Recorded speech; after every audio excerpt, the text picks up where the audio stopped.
नमामि धन्वन्तरिमादिदेवम् सुरासुरैर्वन्दितपादपद्मम् लोके जरारुकभयमृत्युनाशम् दातारमीशं विविधौषधीनाम्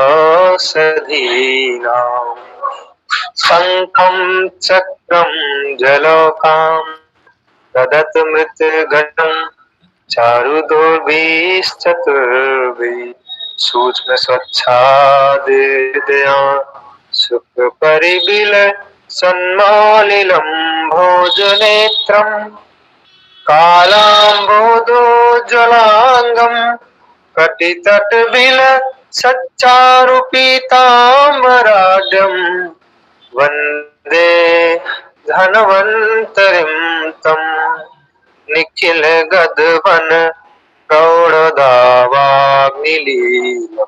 सभी साथियों को नमस्कार। भगवान धन्वंतरि की कृपा से आज की कक्षा का प्रारंभ कर रहे हैं।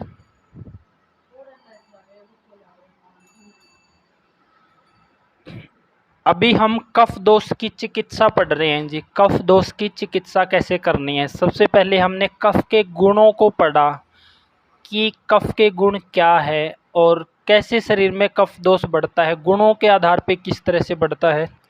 तो हमने कफ के गुण देखे, जैसे कि गुरु, पिछल, स्थूल, स्थिर, सांदर, स्निग्ध, मंद। इन गुणों के आधार पे शरीर में कफ बढ़ता है। अब ये गुण है जो इनकी प्रकृति है भारी और चिकना।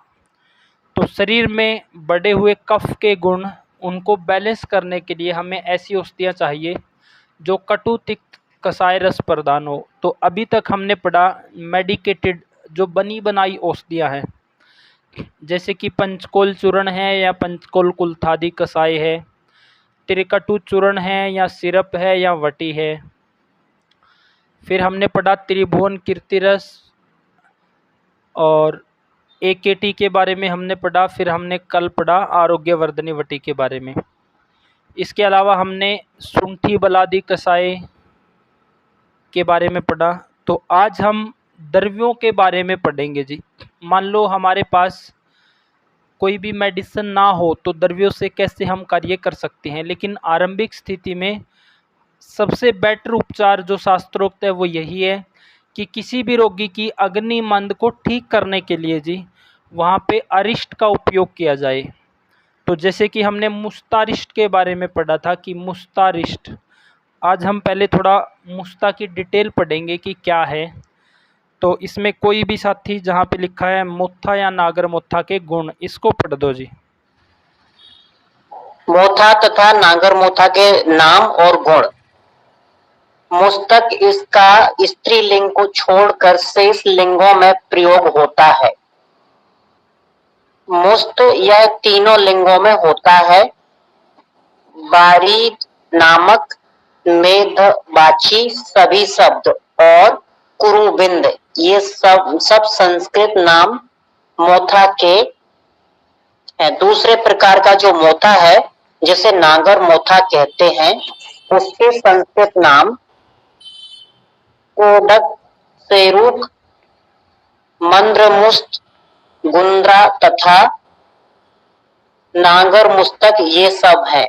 मोथा कटु, तिक्त तथा कसाय रक्त युक्त, शीत वीर, ग्राही, अग्निदीपक तथा पाचक होता है और यह कफ, पित्त, रक्त को तृषा, ज्वर, आरुचि और कृमि का नाशक होता है। जो मोथा अनुदेश में उत्पन्न होता है वही श्रेष्ठ होता है। उसमें भी मुनियों ने नागर मोथा को ही सर्वश्रेष्ठ बतलाया है।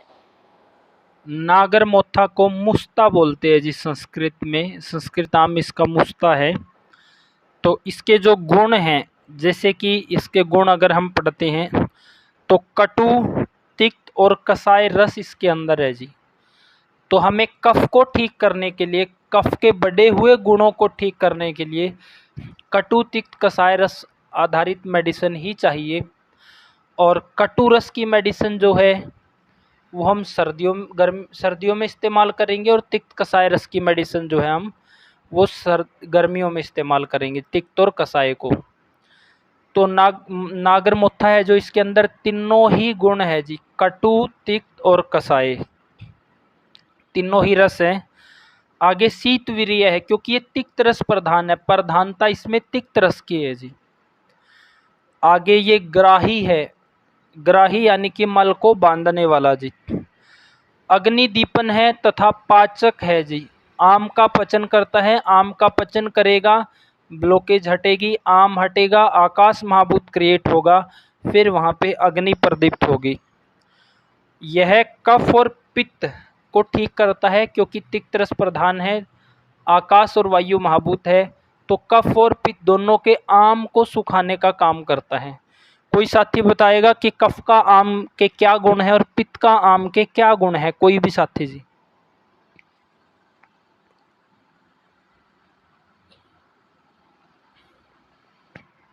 कफ दोष का जो आम बनता है उसके क्या गुण है, और पित्त दोष का आम के क्या गुण है, कोई भी साथी बताएगा जी? कफ का आम गुरुजी चिपचिपा और गाढ़ा होगा, गाढ़ा होता है और जम जाता है वो एक जगह ना। और पित्त का? पित्त का अम्लीय होगा और थोड़ा पतला होगा उसके मुकाबले में। हाँ, बहुत अच्छा बताया है जी।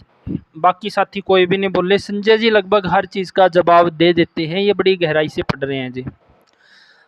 तो कफ का जो आम बनता है वो भारी, चिपचिपा, चिकना इस तरह का है, और पित्त में जो आम बनेगा वो उसके द्रव गुण के कारण बनेगा, यानी कि वहाँ पे एसिड फॉर्म में वो होगा। तो ये कफ और पित्त दोनों के आम को सुखाने का काम करता है, क्योंकि तिक्त रस प्रधान है, वायु और आकाश महाभूत है। रक्त कोप में अगर रक्त की दुष्टि है तो वहाँ पे भी काम करता है, क्योंकि तिक्त रस है जो, वो रस रक्त की शुद्धि करने का काम करता है जी। त्रिसा, त्रिसा होती है प्यास, प्यास को ठीक करता है जी।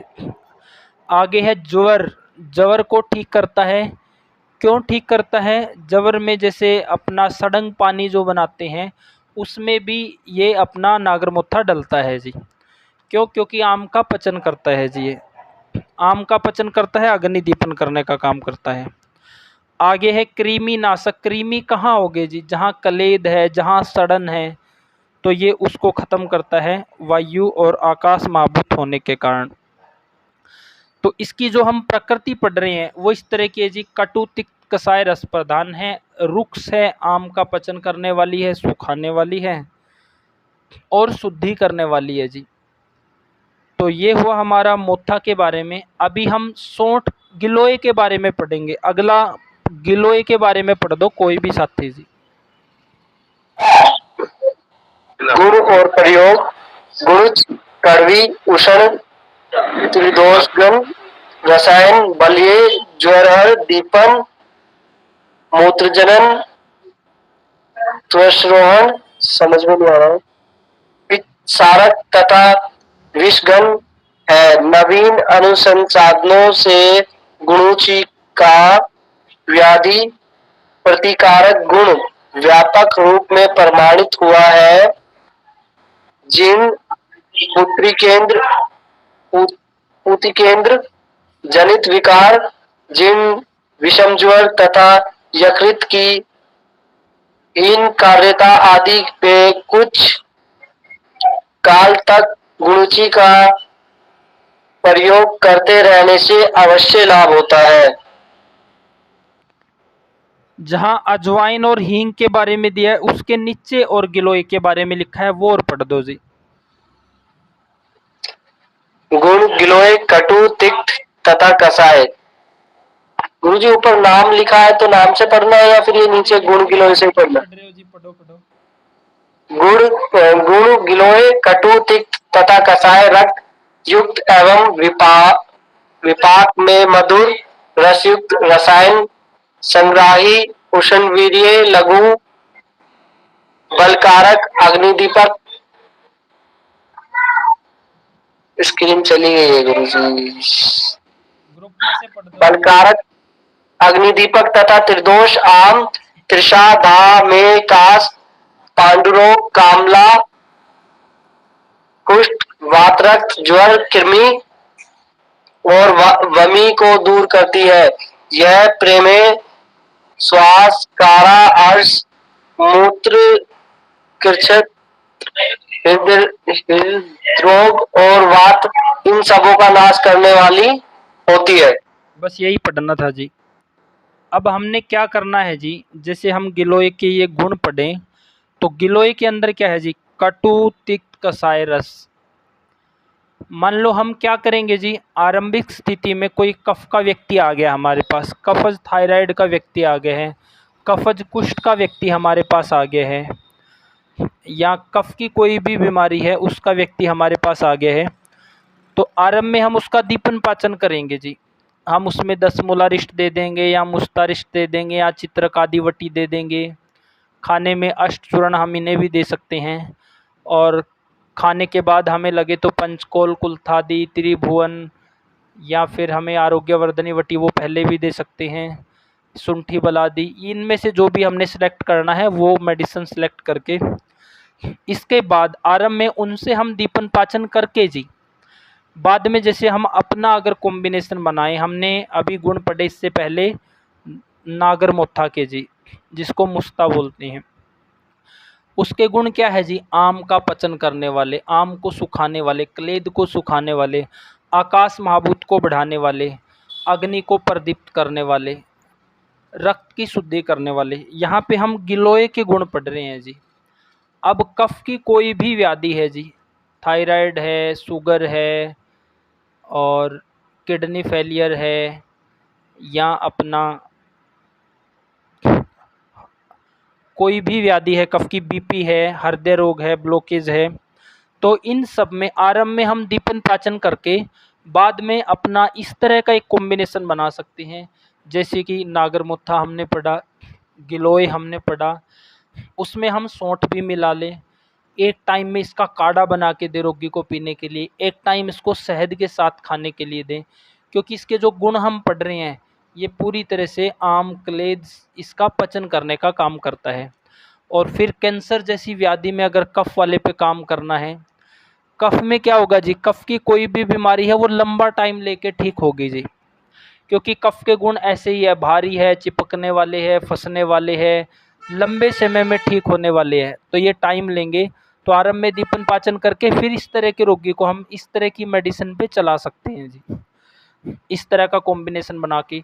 मान लो कफ वाले के लिए अगर हमें कैंसर के लिए दवाई तैयार करनी हो, तो हम गिलोय लेके, नागरमोथा लेके, सौंठ लेके, इसमें हरड़ भी हम मिला सकते हैं, आगे पढ़ेंगे, और कुछ 1-2 आइटम और मिला सकते हैं। इनका पाउडर बना के जी, ये ज़बरदस्त आम का पचन करने वाला होगा। फिर हम इसमें लेखनीय द्रव्य डाल सकते हैं, हीरा भस्म है, अभ्रक भस्म है, ताम्र भस्म है, और फिर जहाँ जिस ऑर्गन में हमने इसको पहुँचाना है उसी पाचक की वटी दे देंगे हम। मान लो रस धातु में पहुँचाना है तो हम रस धातु पाचक की जो वटी है उसके उसका कॉम्बिनेशन इसमें मिला लेंगे। रक्त पाचक, रक्त धातु के आश्रय स्थानों में पहुंचाना है तो रक्त पाचक वटी इसमें मिला लेंगे। जिस भी जहाँ पे भी हमने पहुंचाना है तो हम इस तरह का कॉम्बिनेशन बना सकते हैं। तो अब आप लोगों ने क्या करना है जी, अष्टांग हृदयम आप सब अकेले नहीं पढ़ सकते, अष्टांग हृदयम आप सब अकेले नहीं पढ़ सकते, उसको पढ़ाने से ही पढ़ा जाएगा जी। लेकिन भाव प्रकाश को आप सब अकेले पढ़ सकते हो। जैसे कि यहाँ से हम पढ़ना सिखा रहे हैं जी, कि हमने भाव प्रकाश को हम खोलेंगे तो उसमें हमें विभिन्न द्रव्य मिलेंगे। वहाँ पे हमें सौंठ मिलेगा, कुटकी मिलेगा, चिरायता मिलेगा, नागरमोथा, गिलोय, शतावरी, अश्वगंधा, कोंच बीज, तालम खाना, अब बहुत सी जड़ी बूटियाँ वहाँ, लगभग आयुर्वेद की हर द्रव्य हमें मिलेगा। अब हमने ये देखना है इस सृष्टि में हर द्रव्य के अंदर गुण है जी, तो अब हमने हर द्रव्य वहाँ पे मिलेगा, हमने मोटा मोटा निचोड़ देख लेना है कि शतावरी क्या काम करती है। भाई ये शीतल है, स्निग्ध है, बल्य है, तो इसको कहाँ देंगे, ताकत के लिए। गिलोय क्या काम कर रही है जी, रुक्ष है, तिक्त रस प्रधान है, आम का पचन करती है, अग्नि प्रदीप्त करती है, क्लेद को, सड़न को, इसको हटाती है, तो कहाँ देंगे, कफ वालों में। तो भाव प्रकाश को हमने उठाना है और उसके हर एक द्रव्य को ये पढ़ना शुरू कर देना है जी। वहाँ से फिर हम सेलेक्ट करेंगे एक लिस्ट बना लेंगे कि कफ के लिए हम कौन कौन से दे सकते हैं, कोई 50 द्रव्य। फिर वात में हम कौन कौन से दे सकते हैं, 50 द्रव्य। पित्त में हम कौन कौन से दे सकते हैं, 50 द्रव्य जी। फिर उनकी डिटेल यहाँ पे दी है कि ये आम का पचन करती है, ये क्लेद को हटाती है, ये तृष्णा प्यास को ख़त्म करती है, ये रक्त की शुद्धि करती है। अब जहाँ पे भी हमें जिस तरह की व्याधि में लगे, मान लो किसी को तृष्णा अधिक लग रही है, या किसी को रक्त पित्त की समस्या, या किसी की रक्त में दुष्टि हो गई है, तो फिर ये सब द्रव्य को हम पढ़ेंगे तो हमारा एक मन में एक विचार बनेगा कि हम कौन कौन से द्रव्य हम दे सकते हैं। तो आप सभी अपना भाव प्रकाश मंगवाएं जी, उसको पढ़ना शुरू कर दो। अष्टांग हृदय को क्लास में पढ़ो, उसके बाद अपना रिवीजन करो। और भाव प्रकाश में से आप हर एक द्रव्य की प्रकृति पढ़ो, और वात में क्या दे सकते हैं, पित्त में क्या, कफ में क्या, किस तरह से ये कार्य करता है, किस किस ऑर्गन पे कार्य करता है, तो डिटेलिंग वहाँ से हमें इसकी मिल जाएगी जी। तो यहाँ से हम अपने कॉम्बिनेशन भी तैयार कर सकते हैं भाव प्रकाश में से। इसके अलावा हमें जब पता होगा कि गिलोय क्या है, अब जिसके अंदर भी गिलोय है, जैसे वासा ग्लूचादी, वासा और गिलोय है। अब वासा क्या है जी, वासा के बारे में जब हम पढ़ें, वासा अड़ूसा को बोलते हैं। तो रक्त पित्त की सर्वश्रेष्ठ औषधि उसको आयुर्वेद में कहा गया है, और खून की शुद्धि करने वाला जी, और यही काम गिलोय में भी है जी। तो ये क्या करेगा, रक्त डिसऑर्डर को दूर करेंगे जी। इसी तरह से फिर पटोल कटुरोहिणी के बारे में पढ़ेंगे, उसमें पटोल है, उसमें कुटकी है, तो हमें पता चलेगा कि किसकी क्या क्या प्रकृति है और कहाँ कहाँ कार्य कर रहे हैं जी। जैसे कल हमने कुटकी के बारे में पढ़ा था।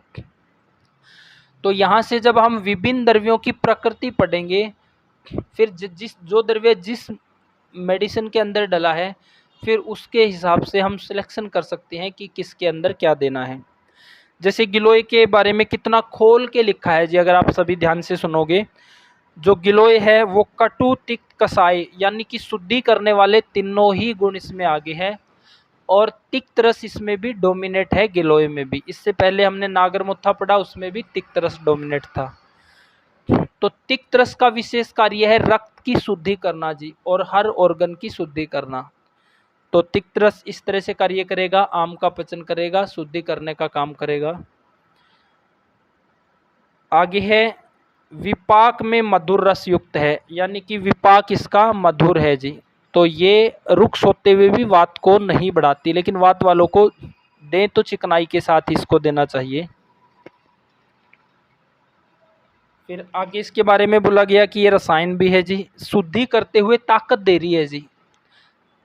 ये शुद्धि करते हुए ताकत दे रही है। कोई साथी बताएगा जी कि ये शुद्धि करते हुए ताकत कैसे दे रही है जी? कोई साथी को माइंड में आया जी कैसे दे रही है ये ताकत?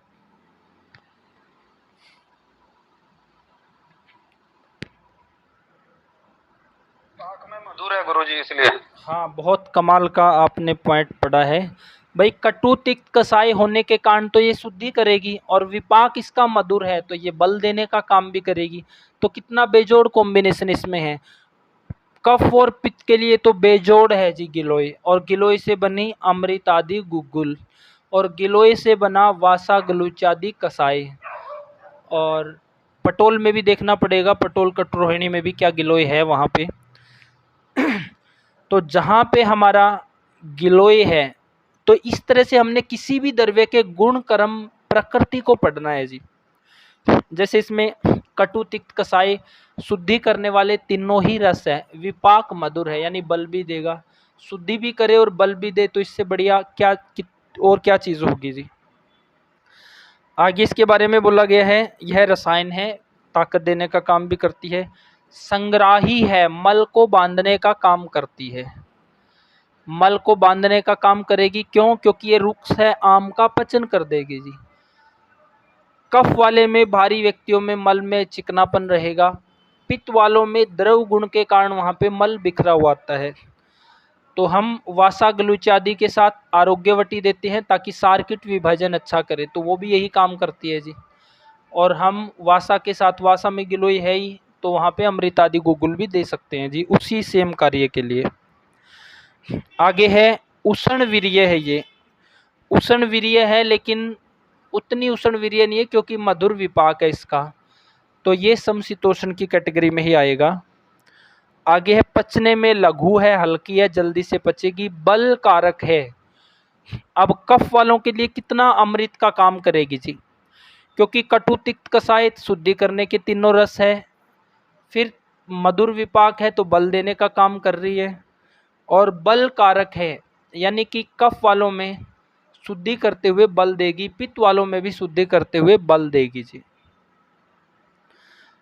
आगे अग्निदीपन है तथा त्रिदोष पे काम करती है, त्रिदोष को ही ठीक करती है, लेकिन वात वालों को हमें ऑब्जर्वेशन में देनी चाहिए कि चिकनाई के साथ दें तो बढ़िया है, वैसे ड्राइनेस बढ़ा सकती है जी।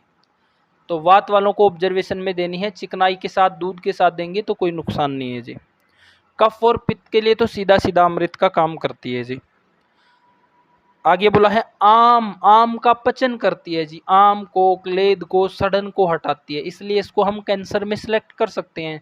इससे पहले आपने केवल हल्दी के बारे में सुना होगा, कैंसर में हल्दी दो, कैंसर में आप हल्दी दे सकते हो, कैंसर में आप गिलोय दे सकते हो, कैंसर में आप नागरमोथा दे सकते हो, कैंसर में आप सौंठ दे सकते हो, और फिर लेखनीय द्रव्य उसमें डालना जी। आगे है तृष्णा, तृष्णा यानी कि प्यास को भी खत्म करती है। आगे है दा, जलन को भी खत्म करती है, क्योंकि पित्त और कफ दोनों के आम का पचन करती है जी। आगे है में यानी कि परमेय, मधुमेह, शुगर के ऊपर ये अच्छा काम करेगी, कफज कास के ऊपर काम करेगी, और कफ का व्यक्ति है उसको पांडु रोग है, खून की कमी है, या पित्त के व्यक्ति में द्रव गुण बढ़ने के कारण खून की कमी है। कोई साथी बताएगा जी, कफ के व्यक्ति में खून की कमी है तो क्या लाइन ऑफ ट्रीटमेंट हम रखेंगे जी, कोई भी साथी? कफ प्रकृति का व्यक्ति है और खून की कमी है, उसमें कैसे काम करेंगे जी, क्या करेंगे खून को बढ़ाने के लिए? संजय जी तो बहुत अच्छा सवाल देते हैं, इनके अलावा कोई और जवाब दे सकता हो जी? गुरुजी रक्त पाचक देंगे दवाई। गलत जवाब है जी। रस पाचक शायद दी जाएगी गुरुजी, रस पचेगा तो फिर रक्त बनेगा। तो फिर पहले तो आम का पचन करेंगे ना जी हम। हाँ जी हाँ, आम का पचन होगा फिर रस बनेगा, रस से फिर रक्त बनेगा। तो आम का पचन कैसे करोगे, कफ के आम का पचन? कटु तिक्त कसाय जो द्रव्य है। हाँ जी गुरुजी, ये तो बेसिक मैंने यही समझ के ही बोला था कि पहले तो आम का पचन करेंगे, उसके ऊपर से ये देंगे। तो पहला लाइन ऑफ ट्रीटमेंट यही रहेगा जी हमारा, दीपन पाचन अनुलोमन, पहले आम का पचन करेंगे जी, आम का, क्लेद का पचन करेंगे, अग्नि प्रदीप्त करेंगे, ना कि सीधा हम कोई भी खून बढ़ाने वाली दवाई देंगे। गौतम जी, हाँ जी गुरुजी। तो इसमें हम गिलोय के बारे में पढ़ रहे हैं कि ये आम का पचन करती है।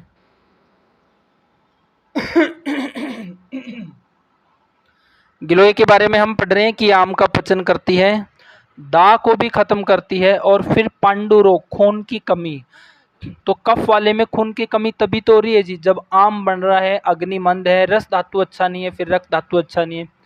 तो यहाँ पे हमने दीपन पाचन करना है जी, दीपन पाचन करेंगे, आम को हटाएंगे, अग्नि प्रदीप्त होगी, पाचन अच्छा होगा तो रस धातु बनेगा, रस धातु बनेगा तो रक्त धातु बनेगा। तो यहाँ पे ये क्या काम करेगी, ये आम का पचन करेगी, वहां से फिर रस रक्त धातुएं बनने की श्रृंखला अच्छी होगी।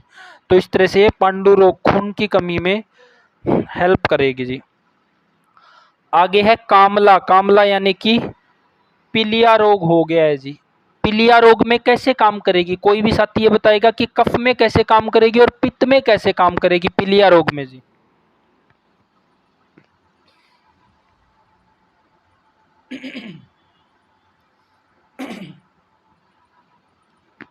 कोई भी साथी कुछ भी समझ आ रहा हो जी, पीलिया रोग?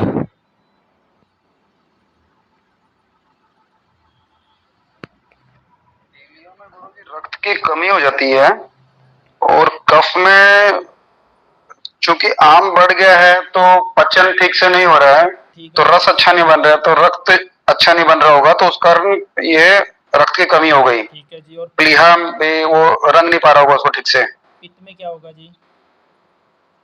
और पित्त में जो है रस जो है अम्लीय रहेगा, तो अम्लीय होगा तो रक्त भी जो है अम्लीय होगा। गए बिल्कुल सही बोल रहे हो जी। रक्त अम्लीय होगा तो मतलब कहीं ना कहीं शायद वो ड्राई भी होएगा थोड़ा सा। ठीक है, बहुत अच्छा आपने बताने की कोशिश करी है। हाँ जी, अच्छा बताया आपने। देखो, कफ में तो वही संप्राप्ति है जो हमने खून की कमी में देखी है, पांडु रोग में देखी है कि आम बन रहे हैं। तो कफ में तो अगर पीलिया रोग है, त्वचा पीली हो रही है, खून की कमी है, तो यहाँ पे पीलिया रोग हो रहा है। तो यहाँ पे हमने आम का पचन करना है, वही कफ की चिकित्सा हमने करनी है जी। और इस तरह के व्यक्ति को कुष्ठ भी बहुत जल्दी होता है, कफ वाले को पीलिया रोग होने के बाद। और पित्त में क्या है जी, पित्त का द्रव गुण बढ़ा है, एसिडिटी बढ़ी है, एसिड बढ़ा है, तो वो पेट में है, अग्निमंद है। एसिड बढ़ने के कारण, जिसका स्वभाव उष्ण है, उसके कारण एसिड अधिक बढ़ा है, द्रव गुण अधिक बढ़ा है, उसके कारण अग्निमंद है। फिर रस धातु में भी एसिड है और रक्त में भी एसिड है, तो इस तरह से वहाँ पे रक्त दुष्टि हो रही है और पीलिया जैसी संप्राप्ति बन रही है जी। तो यहाँ पे भी कफ और पित्त दोनों में ही ये आम का पचन करेगी, इस तरह से ये पीलिया रोग पे काम करती है। आगे इसके बारे में बताया गया है, कुष्ठ रोग पे काम करती है। कुष्ठ में भी वही सेम संप्राप्ति है जी, कि भारी व्यक्तियों में जो कुष्ठ है वो कब बनेगा, जब आम बन रहा है, कफ प्रकृति का व्यक्ति है, अग्निमंद है, फिर भी कफवर्धक आहार विहार सेवन करते जा रहा है, जिसके कारण आम बन रहा है। और वही आम फिर धातुओं में चला गया है, रस रक्त में, वही त्वचा में जाएगा, तो इस तरह से कुष्ठ की उत्पत्ति होगी। इसी तरह से फिर पित्त वाले में द्रव गुण बढ़ने के कारण, एसिड बढ़ने के कारण, वो एसिड जब रस रक्त धातुओं में जाता है तो वहाँ पे कुष्ठ रोग बनेगा। तो ये कफ और पित्त दोनों के आम का पचन करती है जी गिलोय, इसलिए ये कुष्ठ को ठीक करेगी जी।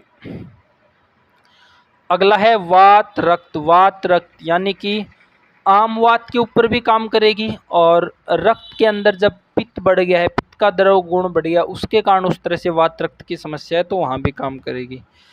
जवर के ऊपर काम करता है जी, क्यों? क्योंकि ये वायु और आकाश महाभूत है, तिक्त रस है, आम का पचन करेगा, शुद्धि करने का काम करता है। कृमि के ऊपर काम करता है जी, क्यों करता है? क्योंकि क्लेद को, सड़न को सुखाता है, जहाँ क्लेद होगा, सड़न होगा, वहीं कृमि की उत्पत्ति होगी जी। आगे है प्रमेह, यानी कि डायबिटीज पे काम करता है। कफज श्वास पे, कास पे, श्वास होता है सांस रोग, कास होता है खांसी, अर्स होता है बवासीर पे जी। मूत्र क्रिच, मूत्र क्रिच यानी मूत्र निकलते समय रुकावट और दर्द का होना, हृदय रोग के ऊपर काम कर रहा है जी। हृदय के लिए हमने सौंठ को पढ़ा, हृदय के लिए हम गिलोय को पढ़ रहे हैं, और हृदय के लिए हम नागरमोथा को भी पढ़ेंगे जी। कफज हृदय रोग के लिए, जहाँ पे बीपी बन रहा है, जहाँ पे ब्लॉकेज है, ब्लॉकेज के कारण हाई बीपी जैसी संप्राप्ति है, तो गिलोय हृदय के लिए बेस्ट है जी। कैसे? आम का पचन करेगी। भारी व्यक्तियों में ब्लॉकेज है, आम है, उसके कारण हृदय स्लो होता चला जा रहा है, क्योंकि कफ के गुण ऐसे ही है जो मंद करने वाले हैं, तो उस आम का पचन करेगी, वहाँ से कफ के गुणों को हटाएगी, जिससे हृदय में एक्टिवनेस आएगी। तो इसी तरह से हृदय के लिए हितकर है गिलोय, लिवर के लिए हितकर है, प्लीहा के लिए हितकर है, और महिलाओं के यूट्रस के लिए भी जी। तो जहाँ पे भी आम है कफ और पित्त का, कहीं पे भी, वहाँ पे हम इसका इस्तेमाल कर सकते हैं जी। तो ये हुआ गिलोय के बारे में। हाँ जी, गिलोय किसी भी रूप में हम दे सकते हैं, पाउडर के रूप में भी दे सकते हैं, वटी के रूप में भी हम दे सकते हैं, सिरप के रूप में भी, अगर किसी अच्छी फार्मेसी का बढ़िया तरीके से बना हुआ सिरप है तो उस फॉर्म में भी दे सकते हैं। लेकिन कफ वालों को पहले हम दीपन पाचन करके, फिर हम अगर सौंठ, गिलोय और नागरमोथा का कॉम्बिनेशन बनाएंगे। एक तो हम ऐसा कर सकते हैं कि सुबह 2 गिलास पानी लिया, उसमें 10 ग्राम तीनों का पाउडर लिया, और उसको पकाना है जी हमने, जल के जब आधा गिलास रह जाएगा तो वो काढ़ा बन गया, वो पिलाना है जी रोगी को, पूरे आम का पचन कर देगा। भारी महिला है, थायराइड है, बहुत अच्छा रिजल्ट देगा जी। भारी महिला है, कफ की प्रकृति है, और पीसीओडी उसको बन रही है, यानी कि यूट्रस में गांठ है, बहुत अच्छा काम करेगा, पूरे आम को सुखा देगा जी। भारी महिला का लीवर फैटी है, बहुत अच्छा काम करेगा जी। भारी महिलाएं हैं, व्यक्ति है, लीवर फैटी है, लीवर यहाँ प्लीहा का साइज कफ वाले का बढ़ा हुआ है, तो इन सब में बहुत अच्छा काम करेगा ये काढ़ा देना जी। एक बार फिर से बता दीजिए प्लीज। गिलोय, सौंठ और नागरमोथा। सबसे पहले तो हमने दीपन पाचन करना है जी कफ वाले का। दीपन पाचन के लिए हमारे पास दसमूलारिष्ट है, मुस्तारिष्ट है, आरोग्यवर्धिनी वटी है, चित्रकादि वटी है, फिर अष्टचूर्ण है, सुंठी बलादि कसाय है, पंचकोल कुल्थादि कसाय है, त्रिभुवन कीर्ति रस है। इन सब से दीपन पाचन करेंगे। महायोगराज गुग्गुल भी है जी, बहुत अच्छा कॉम्बिनेशन है वो भी।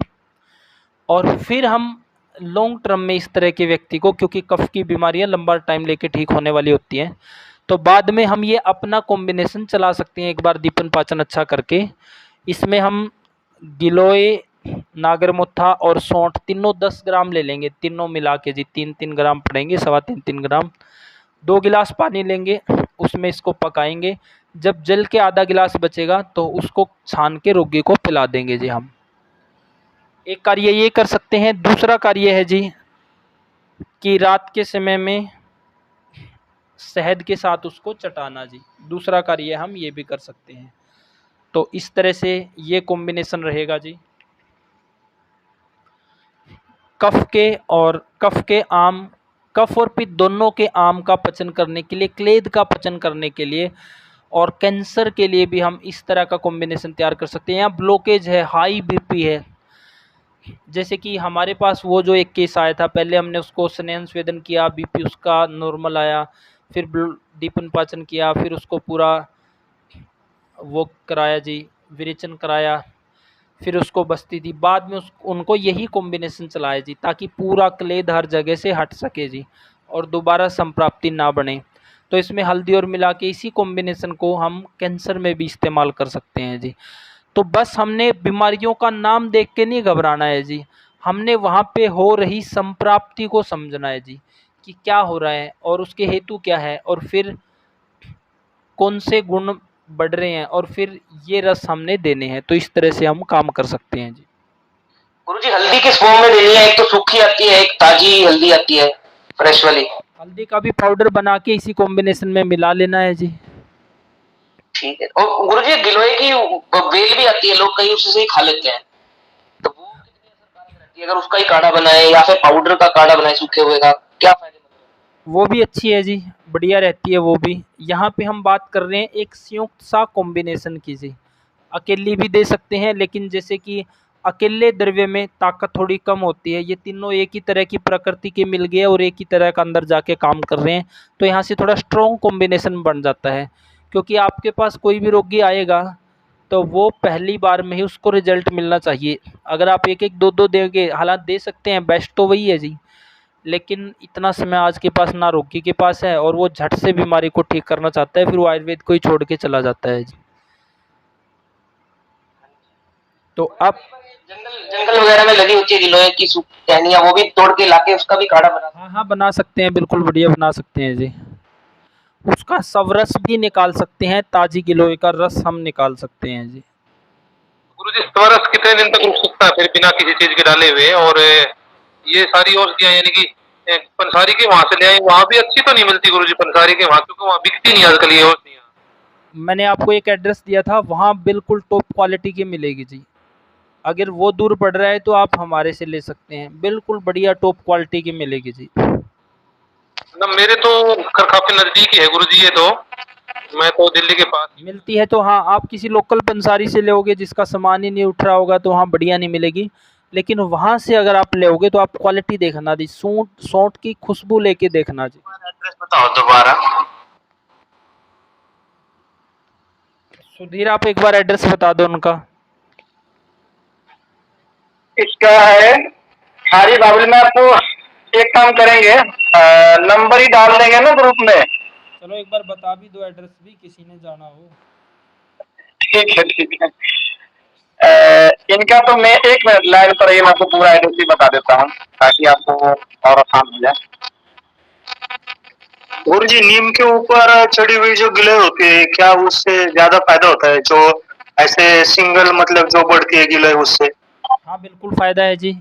और हम इस कॉम्बिनेशन में पित्त वालों के लिए नीम भी डाल सकते हैं जी, जो ये कॉम्बिनेशन हमने बात करी। इसमें हम हरड़ भी मिला सकते हैं और आगे आगे जैसे हम पढ़ेंगे इस कॉम्बिनेशन को बहुत बड़ा बनाएंगे जी, बहुत स्ट्रॉन्ग बनाएंगे। बाकी ये 3-4 भी काफ़ी काम कर देते हैं जी। गुरुजी गिलोय का रस कब तक हम उसको रख सकते हैं किसी पात्र में, कितने टाइम तक की उसकी लाइफ होती है? गिलोय का रस तो जी ताज़ा निकाल लो, ताज़ा ही बेहतर है जी। ताज़ा निकाल लो और पी लो जी, अगर आप सब रस ले रहे हैं तो। ठीक है गुरुजी। गुरुजी एक प्रश्न है, जो आपने संप्राप्ति पूछी थी पीलिया की और खून की कमी की, तो इनकी संप्राप्ति तो सेम ही बन रही है। जैसे कि खून की कमी हो गई है क्योंकि रक्त ठीक नहीं बना, क्योंकि रस नहीं पचा, क्योंकि आम था। तो इस केस में हमें पता कैसे चलेगा कि पीलिया हो गया, पीलिया की तरफ जा रहा है पेशेंट, या अनीमिया की तरफ जा रहा है, या फिर पीलिया के बाद अनीमिया के बाद पीलिया होगा? दोनों ही संप्राप्ति होती है जी। पहले किसी रोगी में खून की कमी हो सकती है। दूसरा, खून की कमी होते हुए भी विदाकारक आहार विहार का, पित्तवर्धक आहार विहार का सेवन करना, वो आने वाली कक्षाओं में पढ़ेंगे क्या होता है पित्तवर्धक आहार विहार। तो पहले किसी व्यक्ति में खून की कमी होना, दूसरा फिर उस व्यक्ति में खून की कमी होने के बाद भी पित्तवर्धक आहार विहार का सेवन कर रहा है, तो इस तरह की संप्राप्ति बनना जी। तो दोनों ही चांसेस है, डायरेक्ट पित्तवर्धक आहार विहार से भी खून की कमी भी हो सकती है और पीलिया रोग भी हो सकता है। खून की कमी होके फिर भी पीलिया रोग बन सकता है। तो सभी संप्राप्तियां हैं जी यहाँ पे। कफ वाले को भी गुरुजी? कफ वाले में आम के कारण जी, कि रक्त में क्वालिटी नहीं है, आम है वहां पे। गौतम जी, कफ वाले में आम है और पित्त वाले में द्रव गुण बड़ा है, और वात वाले में शरीर में कमजोरी है, स्नेहास नहीं है, और फिर भी विदाकारक आहार विहार का सेवन कर रहा है जी। इस तरह की संप्राप्ति रही। मतलब ऐसा हो गया क्या, कफ वाले में खून की कमी से और फिर विदाकारक आहार खाता रहेगा तो फिर पीलिया बन जाएगा आगे चल के, ऐसा होगा? या फिर कुछ भी बन सकता है? वैसे भी अगर खून की कमी कफ वाले में है तो समझ लो कि वहाँ पे खून की कमी क्यों है, क्योंकि आम है, रस अच्छा नहीं बन रहा है, रक्त अच्छा नहीं बन रहा है, तो वहाँ पे फिर खून की कमी है, तो फिर भी वहाँ पे पित्तवर्धक आहार कर रहा है तो भी हो सकता है। और वैसे भी खून की जब कमी हो जाएगी तो त्वचा में कुछ टाइम तो जो आम के कारण अगर अधिक ही शोथ होगा, ये वाली संप्राप्ति और भी खतरनाक होती है जी। मान लो पित्त वाले में तो क्या है जी, खून की कमी होगी तो डायरेक्ट आपको पीलापन दिखाई देगा, आप समझ जाएंगे पीलिया हो गया, चिकित्सा कर लेंगे। लेकिन कफ वाले में थोड़ा देरी से सिम्टम आते हैं। रक्त की कमी हो गई है, फिर यहाँ पे पीलिया के देरी से सिम्टम आएंगे, क्योंकि यहाँ कफ वाली सफ़ेदी रहती है। कफ में जो हम देखते हैं कि सफ़ेदीपन होना, तो यहाँ पे अधिक खून की कमी हो गई है तो किडनी फेलियर की तरफ जल्दी जाएगा व्यक्ति। तो जल्दी पीलिया रोग का पता चले तो वो बेटर है, देरी से पता चले तो तब तक कई संप्राप्ति घटित हो चुकी होती है जी। तो जी कफ वाले को तो ये काढ़ा, एक और बात है, जो भी कॉम्बिनेशन बनाए वो गर्मा गर्म ही पीना होता है, ठंडा होने के बाद तो शायद।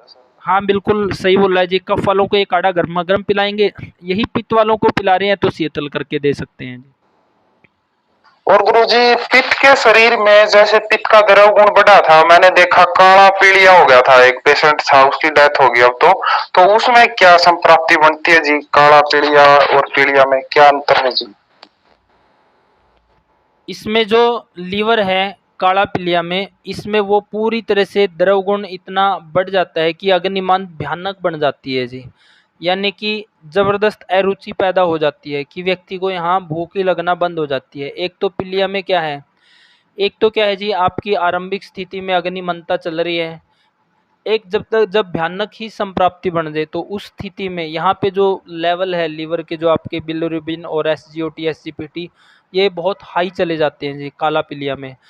इसमें भी लाइन ऑफ ट्रीटमेंट यही रहेगा जी, इस तरह के व्यक्ति की चिकित्सा भी इस व्यक्ति की अग्नि को ठीक करने में ही, द्रव गुण का पाचन करने में ही दो महीने तक की लग जाते हैं जी, और फिर 3 महीने कम से कम आगे जाके इसकी चिकित्सा होगी जी। गुरुजी गौमूत्र में गिलोय अर्क कैसा काम करता है, थोड़ा बताइए ना उसके बारे में। कफ वाले के लिए अच्छा काम करेगा जी, केवल कफ वाले के लिए, कफ वाले के लिए बढ़िया काम करेगा जी। जी उसको भी पहले दीपन पचन अनुलोमन करने के बाद ही देना है ना उसको भी? हाँ बिल्कुल, फिर बढ़िया काम करेगा जी, स्पीड को बढ़ा देगा। कफ वाले में हम ऐसा भी कर सकते हैं कि ताज़ा गोमूत्र लेके उसका क्वाथ बना के अगर रोगी को दें तो और फास्टली काम करेगा और तेज़ी से स्त्रोत शुद्धि करेगा जी। इसी काढ़े को यहाँ तो हम पानी में पका रहे हैं, कफ वाले के लिए ताजे गोमूत्र में अगर इसी कॉम्बिनेशन को, तो ये बहुत ज़बरदस्त काम करेगा जी। गुरुजी हमारे यहाँ तो बहुत है किलो है, मतलब मेरे पास अभी भी बहुत किलो है, तो मैं उसका यूज करता हूँ, किलो यार का अच्छा सा बनाता हूँ उसका। और अभी आपने बताया जैसे वो कफ वाले लोगों को ही मैं उसका इस्तेमाल करता हूँ। अब आप सभी लोगों ने क्या करना है जी, अपनी भाव प्रकाश उठाना है और सभी द्रव्यों को पढ़ना शुरू कर दो जी। मज़ा आएगा, क्योंकि आपको पता चलेगा कि गिलोय है, ये कार्य है, लीवर पे काम कर रही है, आम का पचन कर रही है, ऐसे। अब जैसे आपको बता रहे हैं कि ये पांडु रोग में काम कर रही है, कौन से में, कफ में भी, पित्त में भी। तो संप्राप्ति समझो कि संप्राप्ति कैसे बन रही है, ये कैसे कार्य करेगी दोनों के अंदर। तो अब भाव प्रकाश उठाओ और पूरा दिन पढ़ना शुरू कर दो जी। और क्लास में पढ़ते रहो अष्टांग हृदयम। यहाँ से हम वो पढ़ेंगे लाइन ऑफ ट्रीटमेंट, और वहाँ से हम औषधियों के बारे में।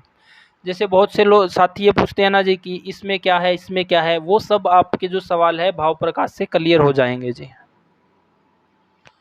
सुधीर आप एड्रेस बता दो, अगर एड्रेस मिल गया हो तो। जी मैं बता रहा हूँ, लिख लीजिए। इसका नाम है BK seed Tradex private limited है, ठीक है। एक इसका कंपनी का नाम है। और इसका पूरा एड्रेस लिख लीजिए, 2064 पब्लिक 12 अग्रवाल मार्केट, कटरा तंबाकू। ये कटरा तंबाकू है ना, वो गली है, गली खारी बावली, दिल्ली 110006 अगर इसका मोबाइल नंबर लेना चाह रहे हैं तो मोबाइल नंबर लिख लीजिए 09266777808। ये इनका कॉलिंग नंबर है। वो 10 बजे आप फोन कर लीजिएगा सुबह, ठीक है।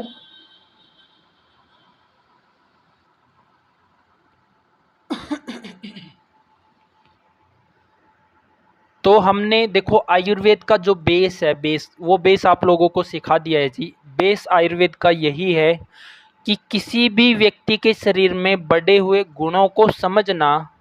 अब आपने गुण समझ लिए जी, वात और कफ के गुण मुझे लगता है सबको आगे हो गए। आगे कुछ और बीमारियां पड़ेंगी, वहाँ पे गुण और क्लियर हो जाएंगे। गुणों को समझना, शरीर में बीमारी के हिसाब से, गुणों के हिसाब से बीमारी क्या आई है और फिर उसमें मेडिसिन क्या देनी है, तो ये जानकारी हमें भाव प्रकाश से मिलेगी।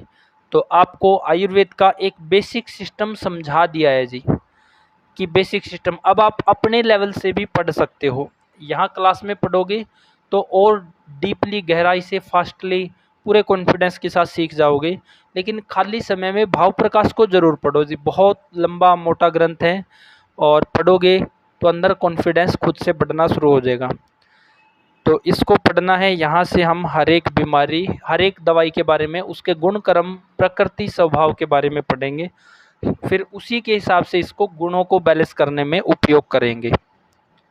इसके ऊपर किसी का कोई सवाल बन रहा हो जी यहाँ पे?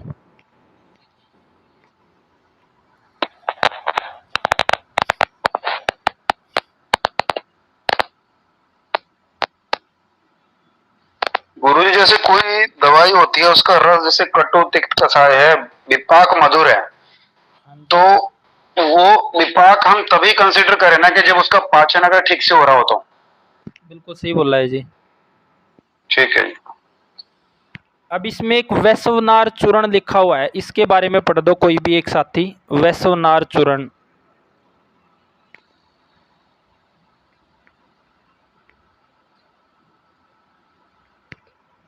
कोई ना जी, इसको आप पढ़ दो, वैश्वनार चूर्ण को।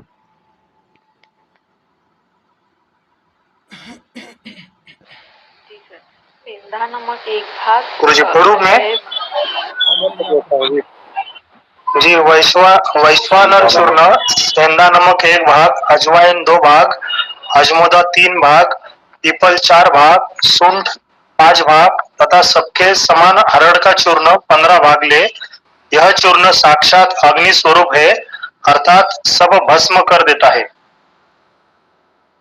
तो ये मिल गया है जी कफ वालों के लिए एक और स्ट्रॉन्ग कॉम्बिनेशन हमें कि अग्निमंद है, भयंकर अग्निमंद है अगर कफ वाले के अंदर, और वहाँ पे भयंकर आम की निर्मित हो रही है, तो वहाँ पे साक्षात ऐसा चूर्ण दे रहे हैं जो जिसका स्वभाव ही अग्नि जैसा है जी।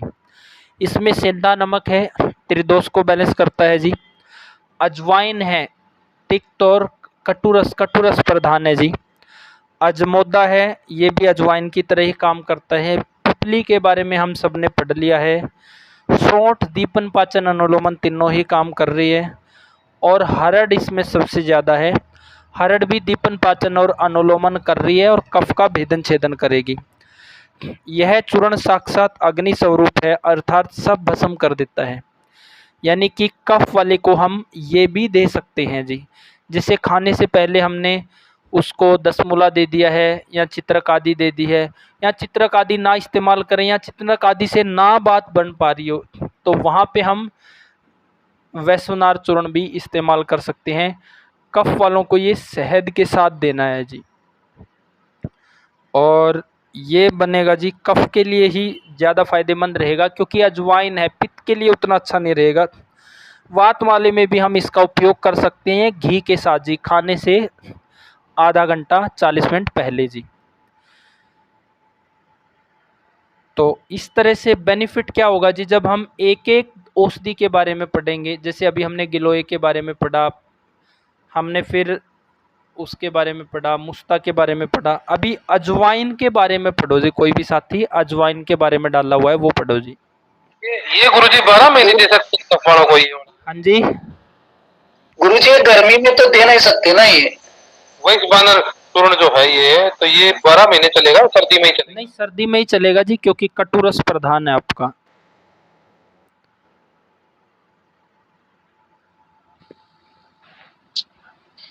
आगे ये वात वालों को तो लिमिट में दे सकते हैं घी के साथ, और कितनी डोजेज देनी पड़ेगी? वात वाले में क्या है जी, वात वाले में ये हम दे सकते हैं इसको, क्योंकि इसमें बस वात वालों को हमने घी के साथ देना है जी। अजवाइन है तो वात में भी शीत गुण है, अजमोदा है वात में भी शीत गुण है, पिपली है विपाक मधुर है तो नुकसान बिल्कुल नहीं करेगी, सौंठ भी नुकसान नहीं करेगी, हरड़ भी नहीं करेगी। इसमें दो ही चीज़ गर्म है जी, बाकी आपका इसमें बैलेंस ठीक है जी। तो कफ वालों को हम इसको गर्मियों में भी दे सकते हैं जी शहद के साथ, क्योंकि शहद आपका शीतल और रुक्ष है और इसमें दो ही चीज़ गर्म है, तो इतना कॉम्बिनेशन यहाँ पे शहद इसको बैलेंस में ले आएगा, तो दे सकते हैं जी इसको गर्मियों में भी हम। जी गुरुजी। वात वालों को किसी भी रोगी को 1/4 चम्मच से शुरू करके फिर मात्रा बढ़ाते हुए आधा चम्मच तक दे सकते हैं जी। इसको हम खुद भी बना सकते हैं जी, बहुत आसान है बनाना। इसमें 4-5 द्रव्य तो डले हैं, और ये वैद्य रत्नम कंपनी का बना बनाया भी आता है जी।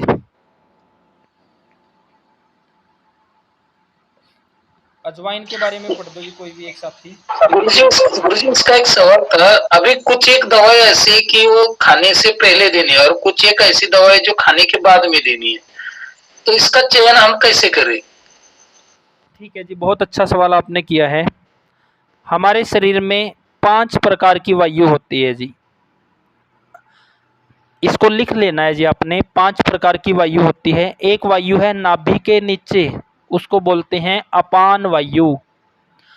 अपान वायु का काम है मल को, मूत्र को, शुक्र को, महिलाओं में मासिक धर्म को, गर्भ को, इन सब को समय पे बाहर निकालना जी। नाभि के नीचे के पोर्शन में है अपान वायु। तो अपान वायु को ठीक करना है, नाभि के नीचे के रोगों को ठीक करना है, तो जो दवाई है वो भोजन से पहले दी जाती है जी। एक पॉइंट हुआ जी कि भोजन से पहले दवाई किसे देंगे, जिसे नाभि के नीचे के रोग ठीक करने हैं जी। और ये अपना अष्टांग हृदय का 13वां अध्याय का अंतिम श्लोक है, सबसे अंतिम श्लोक, वहाँ इसका रेफरेंस है जी, वहाँ भी दिया है, वो निकाल सकते हो आप सभी। एक पॉइंट हुआ जी ये। और दूसरा है कि नाभि के आसपास हमारे समान वायु होती है जी। इसका काम है जो हम खाते हैं उसका पाचन करना, सारकीट विभाजन करना और फिर दोबारा से स्पेस बनाना। गुरुजी नमस्कार, कौन से पेज पे बताइए गुरुजी, एक बार दोबारा बताना। पेज है जी अष्टांग हृदयम सूत्र स्थानम 13वां अध्याय का अंतिम श्लोक। ये मुझे वैसे याद है, अष्टांग हृदयम एक बार ढूंढ के बताता हूँ पेज नंबर कितना है जी। अगर आप लोगों के पास अष्टांग हृदयम है तो 13वां अध्याय का अंतिम श्लोक है जी, पेज नंबर 190 पर है जी, पेज नंबर 190 पे रोगानुसार औषध सेवन काल। अब आप अपना सवाल रखो कुमार जी। जी गुरुजी, अपान वायु जो है वो हमारे अनुलोमन में सबसे सहयोग करती है सबसे ज्यादा। समान वायु जो है वो नाभि के आसपास और पाचन और सर्किट का विभाजन करती है, यही है ना? हाँ यही है जी, बिल्कुल यही है। अब इसको भोजन से पहले ही क्यों दिया जाता है जी, एक बार आप सुनो, सभी साथी माइक बंद रखें। मान लो किसी व्यक्ति का अनुलोमन अच्छा नहीं है, यानी कि उसको मलावरोध है या गैस अफारा बन रहा है, तो भूख कैसी होगी जी उसकी? भूख अच्छी होगी कि बुरी होगी जी उसकी? भूख बिल्कुल मंद होगी, अच्छी नहीं होगी जी, बुरी होगी। हाँ, तो पहले भोजन से पहले मान लो सुबह हम उठे, कब उठे? कम से कम 5:30 बजे या 5:45 बजे। अब 5:30 या 5:45 बजे उठ के हमने मल त्याग कर लिया है, तो क्या हुआ जी? अपान वायु के काल में अपान वायु के जो स्रोत है वो पूरी तरह से क्लीन हो गए हैं जी। अब जब अग्नि का टाइम आएगा 7 से 9:30, 8-9 बजे, तो उस समय आपकी भूख पिक पे होगी जी। अगर आप उठी 7 बजे रही हैं, उठी 8 बजे रही हैं और मल प्रवृत्ति अच्छी नहीं है, मल त्याग अच्छे से नहीं हो रहा है, तो क्या भूख लगेगी जी? नहीं लगेगी, सीधा सा सवाल है। तो अपान वायु अच्छी होगी तो ही समान वायु अच्छी होगी जी, क्योंकि अपान वायु में कब्ज है, गैस अफारा है, नीचे से पास ही नहीं हो रही है, तो परेशान तो आप उस गैस से हो, तो अग्नि पे कहाँ ध्यान रहेगा और अग्नि कहाँ से अच्छी होगी जी?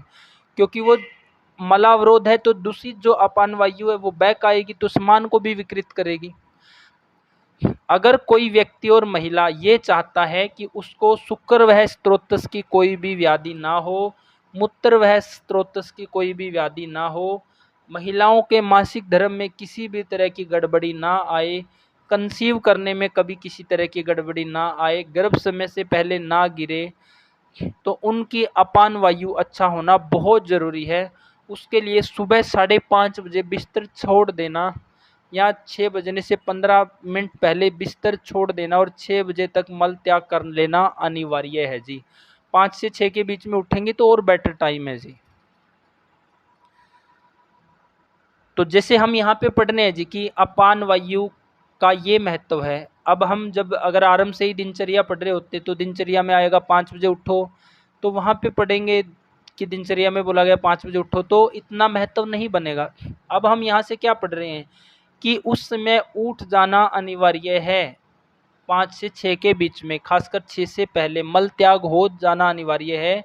अगर आप महिला है तो वो इस तरह की समस्याओं से बचना चाहती है कि मासिक धर्म में गड़बड़ी ना हो, अधिक पेन ना हो, अधिक ब्लीडिंग ना हो, गर्भ समय पे आसानी से कंसीव हो, बार बार ना गिरे, इस तरह की समस्या से बचना चाहते हैं तो 6 बजे से पहले मल त्याग हो जाना चाहिए।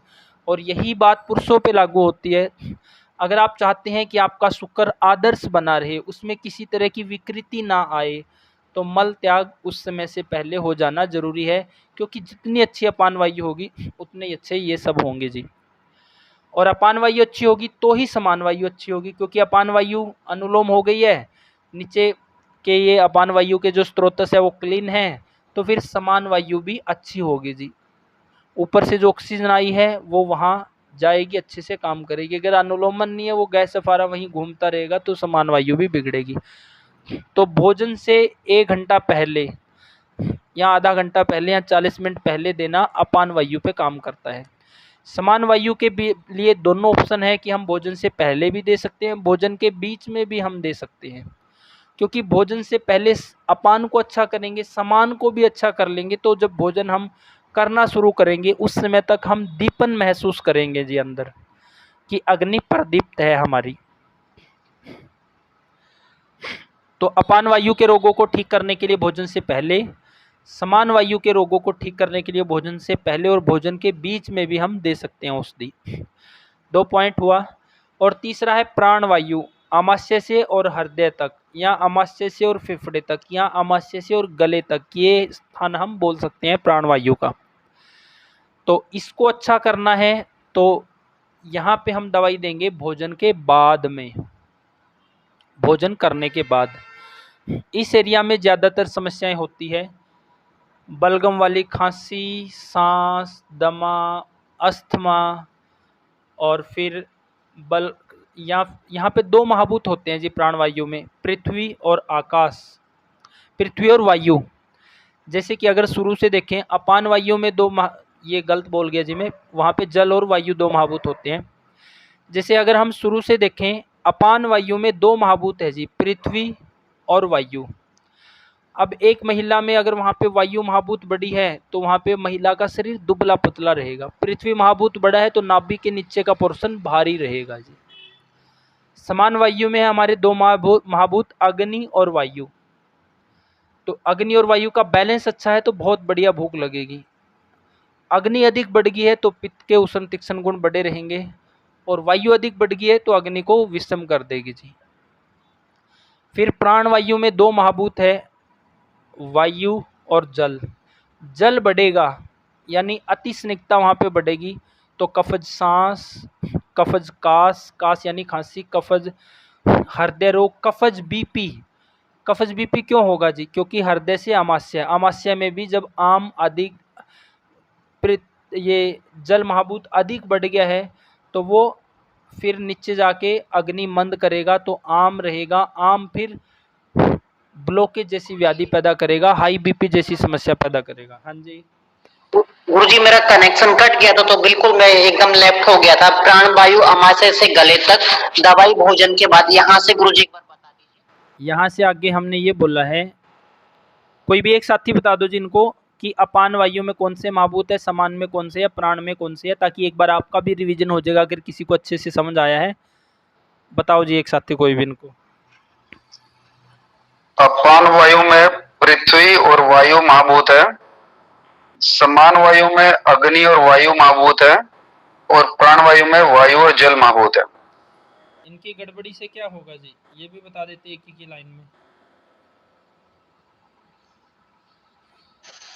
अपान वायु की गड़बड़ी से अनुलोमन ठीक नहीं होगा। वायु बढ़ेगी तो ड्राइनेस करके अनुलोमन को रोक देगा, और वहाँ पे पृथ्वी महाभूत बढ़ेगा तो उसमें चिपकने वाले, फंसने, भारी ये गुण हैं तो वो भी रोक देगा जी अनुलोमन को, जैसे भारी महिलाओं में होता है जी। जी गुरुजी, और समान में नाभि के पास आसपास जो रहता है उसमें पाचन सर्किट का विभाजन करने के लिए ये वायु काम करता है। इसमें अग्नि और वायु महाभूत रहता है, तो ये खाना खाने से पहले या खाने के बीच में भी दवाई दे सकते हैं। यहाँ पे अग्नि उसके बाद आता है प्राण वायु। भस्म करेगी और वायु अधिक बढ़ जाएगी तो अग्नि को विषम कर देगी जी।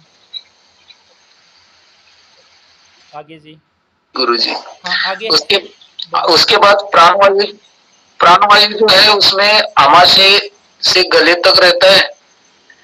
इसमें वायु और जल तत्व रहता है। यदि वायु तत्व बढ़ गया तो खांसी वगैरह, दमा वगैरह ये हो जाएगा, और जल तत्व तो मैं समझाता हूँ जी, ये थोड़ा सा गलत बोल दिया, बाकी बहुत अच्छा बोला आपने, जिस हिसाब से सवाल किया तो कैप्चर बहुत अच्छे से फास्ट किया आपने। तो हृदय और आमाशय इस जगह पे 2 महाभूत है, पृथ्वी ये वायु और जल। जल यानी कि स्निग्धता और वायु यानी कि वायु ड्राइनेस करने का काम करेगी। अब अगर यहाँ पे जल महाभूत बढ़ जाएगा यानी स्निग्धता अधिक बढ़ जाएगी तो यहाँ पे व्यक्ति को कफज खांसी होगी, जिसमें छाती बलगम से भरी रहती है जी। ऐसा लगेगा कि सारी बलगम यहीं इकट्ठी है, छाती भारी लगेगी, ऐसा लगेगा गिला कपड़ा अंदर रख दिया हो किसी ने, इस तरह से भारीपन हम फील करेंगे। तो कफज कास होगा, कफज सांस रोग होगा, कफज हृदय रोग होगा जी, क्योंकि इस क्षेत्र में स्निग्धता अधिक बढ़ गई है, ब्लॉकेज पैदा करेगी, मंदता पैदा होगी। कफज बीपी होगा जी, कफज फेफड़ों के रोग होंगे, और कफज फैटी लीवर होगा जी, कफ वाले व्यक्ति को फैटी लीवर होना। और यहाँ पे वायु महाभूत अधिक बढ़ जाएगा तो वो स्नेहास को सुखा देगा। तो फिर यहाँ पे सूखी खांसी होगी जी। सूखी खांसी से आगे सांस, दमा, अस्थमा होगा जी, यानी वातज, काश, श्वास, दमा, अस्थमा। फिर वातज बीपी रोग होगा जी। यहाँ पे वातज हृदय रोग होगा जी, जो सुखाने का काम कर रहा है। और वात के कारण लीवर में, इसको फैटी तो नहीं बोलेंगे हम, ये आधुनिक चिकित्सा वाले तो सबको ही फैटी बोल देते हैं जी, वात वाले को भी और कफ वाले को। कफ वाले में आमता के कारण जरूर उसको फैटी बोल सकते हैं, लेकिन इसको वात वाले को हम फैटी नहीं बोलेंगे। यहाँ पे लीवर की कार्य प्रणाली, वात के तो गुण सुखाने का काम कर रहे हैं, तो वो पाचक पित्त जो छोड़ रहा है उसकी प्रणाली को कमजोर कर दिया है जी, घटा दिया है, तो जिसके कारण अग्नि अच्छी नहीं होगी जी। तो वातज लीवर के रोग, वातज प्लीहा के रोग, और बाकी वात के हृदय, बीपी और ये सब रोग होंगे जी। तो की दवा जो है वो खाना खाने के बाद में ही लेनी है। हाँ, इन रोगों को ठीक करने की दवा खाने के बाद दी जाएगी जी। क्यों दी जाएगी? क्योंकि प्राणवायु के काल में देनी है। प्राणवायु होता है भोजन के बाद के समय में जी। अब इन वायु की थोड़ी और डिटेल पढ़ेंगे तो बहुत ही कमाल की संप्राप्ति हमें समझ आएगी जी। जैसे कि हाँ, अभी उदान का और पढ़ देते हैं, फिर डिस्कस कर लेंगे। उदान के अंदर 2 महाभूत होते हैं जी, वायु प्लस वायु जी। पंच महाभूतों में पृथ्वी महाभूत है हमारा अपान के पास, अग्नि महाभूत है हमारा समान के पास, जल महाभूत है हमारा प्राण के पास, और वायु महाभूत है हमारा व्यान के पास, और आकाश महाभूत है, वायु महाभूत है उदान के पास। गले के ऊपर के क्षेत्र को उदान बोला गया है जी, गले के ऊपर के रोगों को ठीक करने के लिए जी। उदान, उदान काल, यानी इनको रात को सोते समय दवाई देनी है जी। गले के ऊपर को, जैसे मान लो आपको नजला है तो रात को सोते समय दवाई दो। और नजला के हेतु भी ऐसे ही मिलेंगे कि रात को सोते समय पानी पीना, बिना प्यास के पानी पीना, या अधिक प्यास के पानी पीना, या जो फौजी होते हैं, ड्यूटी करते हैं, ड्यूटी पे खड़े हैं, रात भर पानी पीते रहते हैं, बोतल साथ में रखते हैं। तो रात के समय में जितना ज़्यादा पानी पिएंगे तो नजला उतना ही जल्दी बनेगा जी। और रात को अगर गर्म दूध पी के सोएंगे तो ऊपर वाले क्षेत्र को बढ़िया ताकत मिलेगी जी। रात को सोते समय त्रिफला, घी और शहद लेके सोएंगे, जो कुछ दिन पहले पढ़ा था, तो ये ऊपर वाले आंखें और ये सब अच्छा होगा जी हमारा। तो उदान वायु गले के ऊपर के रोगों को ठीक करने के लिए, और यहाँ पे मेडिसिन दी जाती है रात को सोते समय जी। डॉक्टर साहब, ये घी और शहद एक साथ ले सकते हैं? विषम मात्रा में ले सकते हैं जी। मान लो आपने 1 चम्मच शहद, आधा चम्मच शहद ले लिया, 1.5 चम्मच घी ले लिया, इस अनुपान में ले सकते हो जी। मान अनुपान में तो जहर हो जाता है ना जी? हाँ, सम प्रमाण में जहर होता है जी। तो गले के ऊपर के रोगों को ठीक करने के लिए मेडिसिन दी जाती है रात के को सोते समय जी। और अगला है व्यान वायु। व्यान वायु के पास 2 महाभूत है, वायु और आकाश। आकाश यानी कि व्यान वायु वो है जो संपूर्ण शरीर में, पाँव से सिर तक हर जगह सर्कुलेशन कर रही है जी, हर जगह पोषण पहुंचाने का काम कर रही है। आप क्या कर रहे हैं? रनिंग कर रहे हैं, लेकिन फिर भी आपके अंगूठे तक भी हर एक सेल जिंदा है। तो कैसे जिंदा है जी? वो व्यान वायु के कारण जिंदा है जी। तो उसको व्यान वायु अच्छा कर रही है। व्यान वायु क्या है? पूरे शरीर को चलाने वाली वायु। ये वायु कब काम करेगी? जब इसको जरूरी स्पेस मिलेगा जी। तो इसके पास है आकाश महाभूत। तो व्यान वायु के रोगों को ठीक करने के लिए मेडिसिन दी जाती है दोपहर के खाने के बाद जी। ये हुआ कुमार जी आपका क्लियर?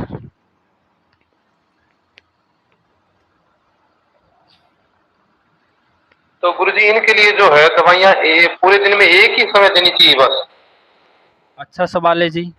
अपान के लिए हम दोनों टाइम दे सकते हैं, प्राण के लिए हम तीनों टाइम भी दे सकते हैं, और अपान के लिए भी तीनों टाइम भी दे सकते हैं, लेकिन 2 टाइम काफ़ी होती है जी मेडिसिन। तो अपान के लिए 2 टाइम दे सकते हैं, समान के लिए 2 टाइम दे सकते हैं, प्राण के लिए 2 टाइम दे सकते हैं, और व्यान के लिए सुबह भी दे सकते हैं हम, क्योंकि उस समय तक पूरे शरीर में आकाश महाभूत होता ही है। अगर हम सुबह उठ के मल त्याग कर लिया तो सुबह दी गई वायु दवा रसायन का काम करती है, क्योंकि उस समय पूरे शरीर में आकाश महाभूत प्रेजेंट होता है जी। और तो व्यान वायु के लिए हम सुबह खाली पेट और दोपहर के खाने के बाद, जैसे कई दिन पहले हमने जिक्र किया था कि खून की शुद्धि करनी है किसी व्यक्ति में, या किसी महिला का यूट्रस समय से पहले निकल गया है, तो वहाँ पे हम सुबह 6 बजे और शाम को 6 बजे, ये रक्त शुद्धि का टाइम है।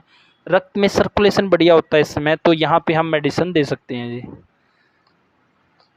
तो एक वायु बच गई है उदान, इसके लिए रात को सोते समय ही दवाई देनी पड़ेगी जी। अनुपम जी, हुआ क्लियर? जी गुरुजी, हाँ जी। तो यहाँ पे थोड़ा और डीप चले गए हैं जी हम। हाँ जी गुरुजी, ये प्राण वायु में क्वेश्चन है, ये प्राण वायु जब बिगड़ेगी तो कफ और वात दोनों में दमा की संप्राप्ति कैसे बनेगी? ये कफ में भी बन सकती है?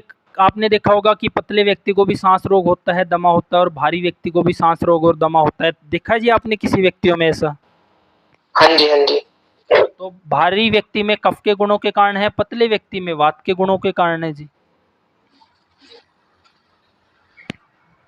तो जब उसकी चिकित्सा करेंगे गुरुजी, तो ये प्राण वायु को भी ध्यान में रख के करना पड़ेगा कि मतलब दवाई उसी टाइम देनी चाहिए होगी, मैक्सिमम असर तब करेगी जब इस टाइम पे देंगे हम। अच्छा सवाल है। हमारे शरीर में 5 प्रकार की वायु है और हमने उसकी डिटेलिंग हमने पढ़ ली है। अब 5 प्रकार की वायु में सबसे इम्पोर्टेंट वायु अगर कोई है तो कोई साथी बताएगा जी कौन सी है? प्राण वायु। कैसे है जी? पूरे शरीर में तो व्यान वायु है जी। नहीं, वो हर गुरुजी मेरे हिसाब से तो अपान वायु है। अपान वायु कैसी है आपके हिसाब से? वो आप अपना तर्क रखो जी, एक एक साथी को जवाब देने दो। हाँ मोनू जी बताओ। प्राण वायु, क्योंकि दवाई होने के बाद लेना पाचन गुरुजी, क्योंकि अमाशय में पहले मोनू जी को बोलने दो जी, इन्होंने अपना एक अच्छा पॉइंट बताया था। मोनू जी बोलो। गुरुजी इसमें क्योंकि पृथ्वी तत्व है और ये मैं ऐसा मानता हूँ ये शुक्र पर ये जो भी शुक्र पर काम करती है, और जो भी हमारा आपके सवाल को मैं अच्छा कर देता हूँ कि जब अनुलोमन अच्छा होगा तभी बाकी वायु अच्छा होगी, इसी तरह से कुछ बोलना चाह रहे हो? ठीक है, लेकिन ये सवाल सही नहीं है जी। सबसे इम्पोर्टेंट ये वायु नहीं है। और साथी बताओ जी।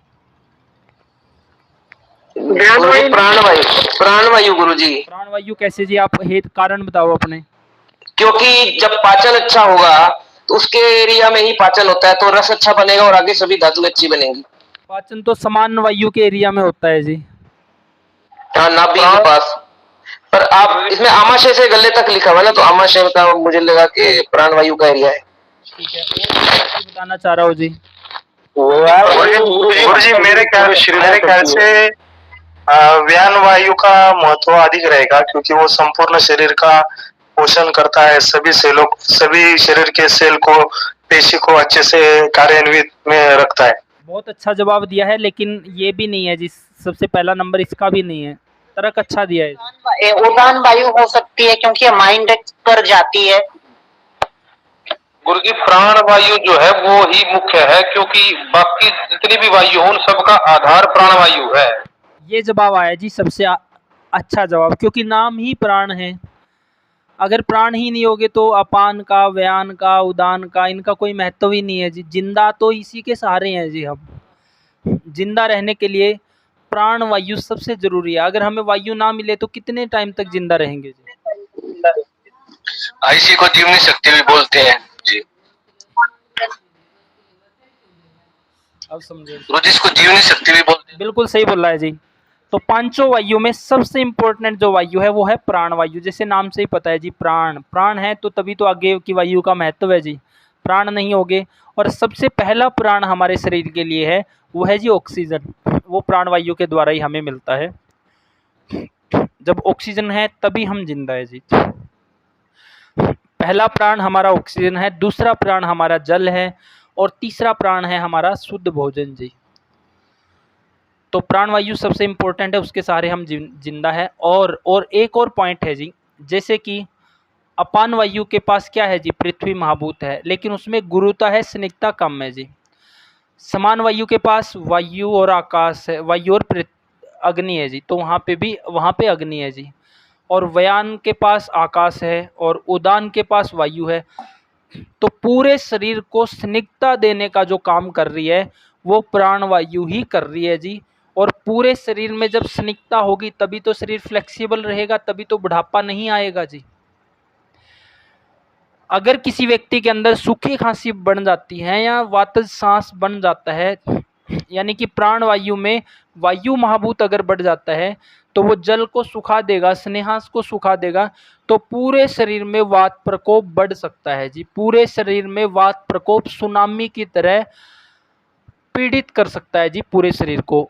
उस संप्राप्ति से बचाने में प्राणवायु ही सबसे महत्वपूर्ण भूमिका निभाती है, क्योंकि पांचों वायु में चिकनाई इसी के पास है जी, वायु और जल। बाकी किसी भी वायु के पास चिकनाई नहीं है। अब क्या होता है जी, मान लो एक व्यक्ति की अपान वायु बिगड़ गई जी, अपान वायु, तो क्या होगा, उसको गैस, सफारा, मलावरोध ये सब समस्याएं होगी।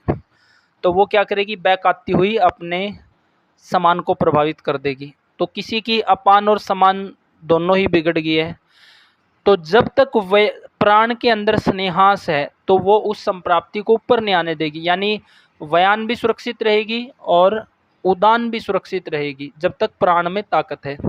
मान लो अपान बिगड़ गई है, समान बिगड़ गई है और प्राण के पास ताकत नहीं है,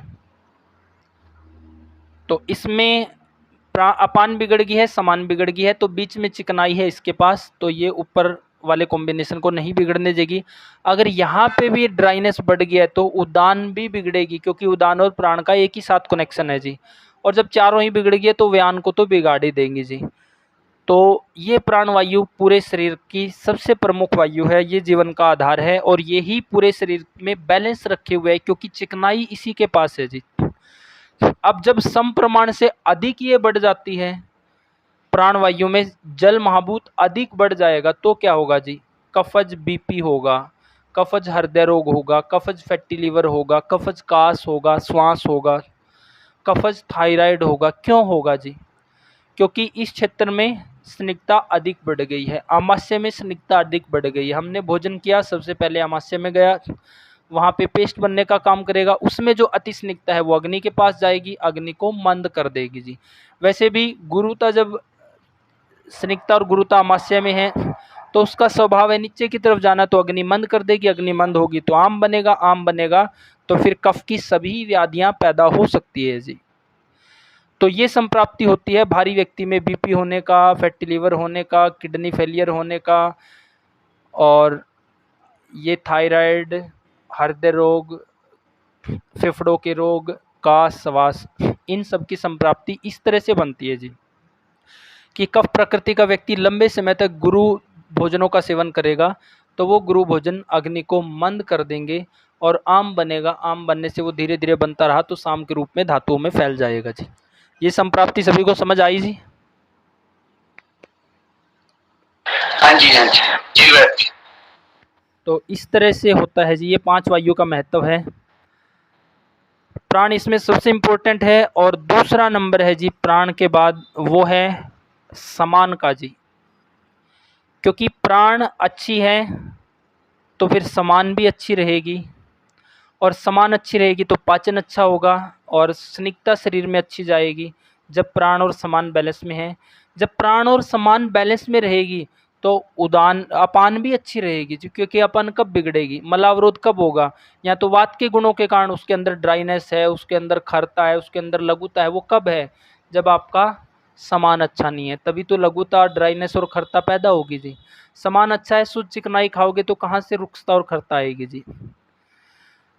और कफ वालों में मलावरोध होता है पिछल गुण के कारण, मंद गुण के कारण, स्थिर गुण के कारण। तो ये कब बढ़ेंगे, जब आपका प्राण और समान बिगड़ा है। तो प्राण अच्छी रहेगी तो समान भी अच्छी रहेगी, प्राण अच्छी रहेगी तो पूरे शरीर में स्नेहास, ताकत अच्छा रहेगा जी, फ्लेक्सिबिलिटी अच्छी रहेगी, जल्दी बुढ़ापा नहीं आएगा।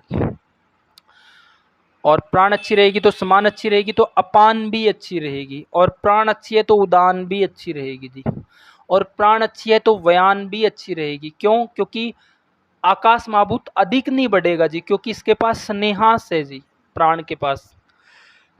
अगर प्राण के पास वायु महाभूत अधिक बढ़ गया है और जल महाभूत इसका सूख गया है तो फिर क्या होगा जी, यहाँ पे वायु अधिक बढ़ गया तो सूखी खांसी, सांस, दमा, अस्थमा, पतले व्यक्ति में फेफड़ों के रोग, हृदय रोग, पतले व्यक्ति में बीपी, और फिर समान भी बिगड़ेगी क्योंकि वहाँ पे चिकनाई नहीं जा रही है, वायु प्रकोप है तो अग्नि विषम होगी जी, और फिर अपान भी बिगड़ेगी, और जब प्राण बिगड़ गया, यहाँ चिकनाई नहीं है तो उदान भी बिगड़ेगी, ये चारों ही बिगड़ गई है तो वयान भी बिगड़ेगी, आकाश महाभूत और बढ़ेगा, और शरीर में सुनामी की तरह वायु प्रकोप होकर व्यक्ति को कभी भी लकवा ला सकती है, अंग विशेष में, संपूर्ण शरीर में, और मृत्यु तक भी ले जा सकती है जी।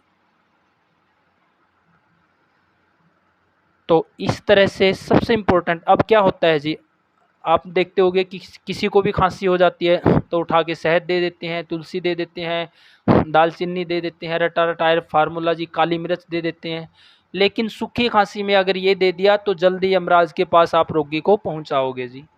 सूखी खांसी नाम से ही पता चल रहा है कि खुश्की है जी, उसके अंदर ड्राइनेस है, तो यहाँ पे चिकनाई देंगे जी, हम दीपन पाचन करते हुए चिकनाई खिला के खांसी को ठीक करेंगे, नहीं तो खांसी का नाम आते ही चिकनाई बंद। वो किस खांसी में चिकनाई बंद करनी है जी, जब प्राणवायु का जल महाभूत बढ़ गया हो, यानी कफ वाले खांसी में चिकनाई बंद करनी है जी।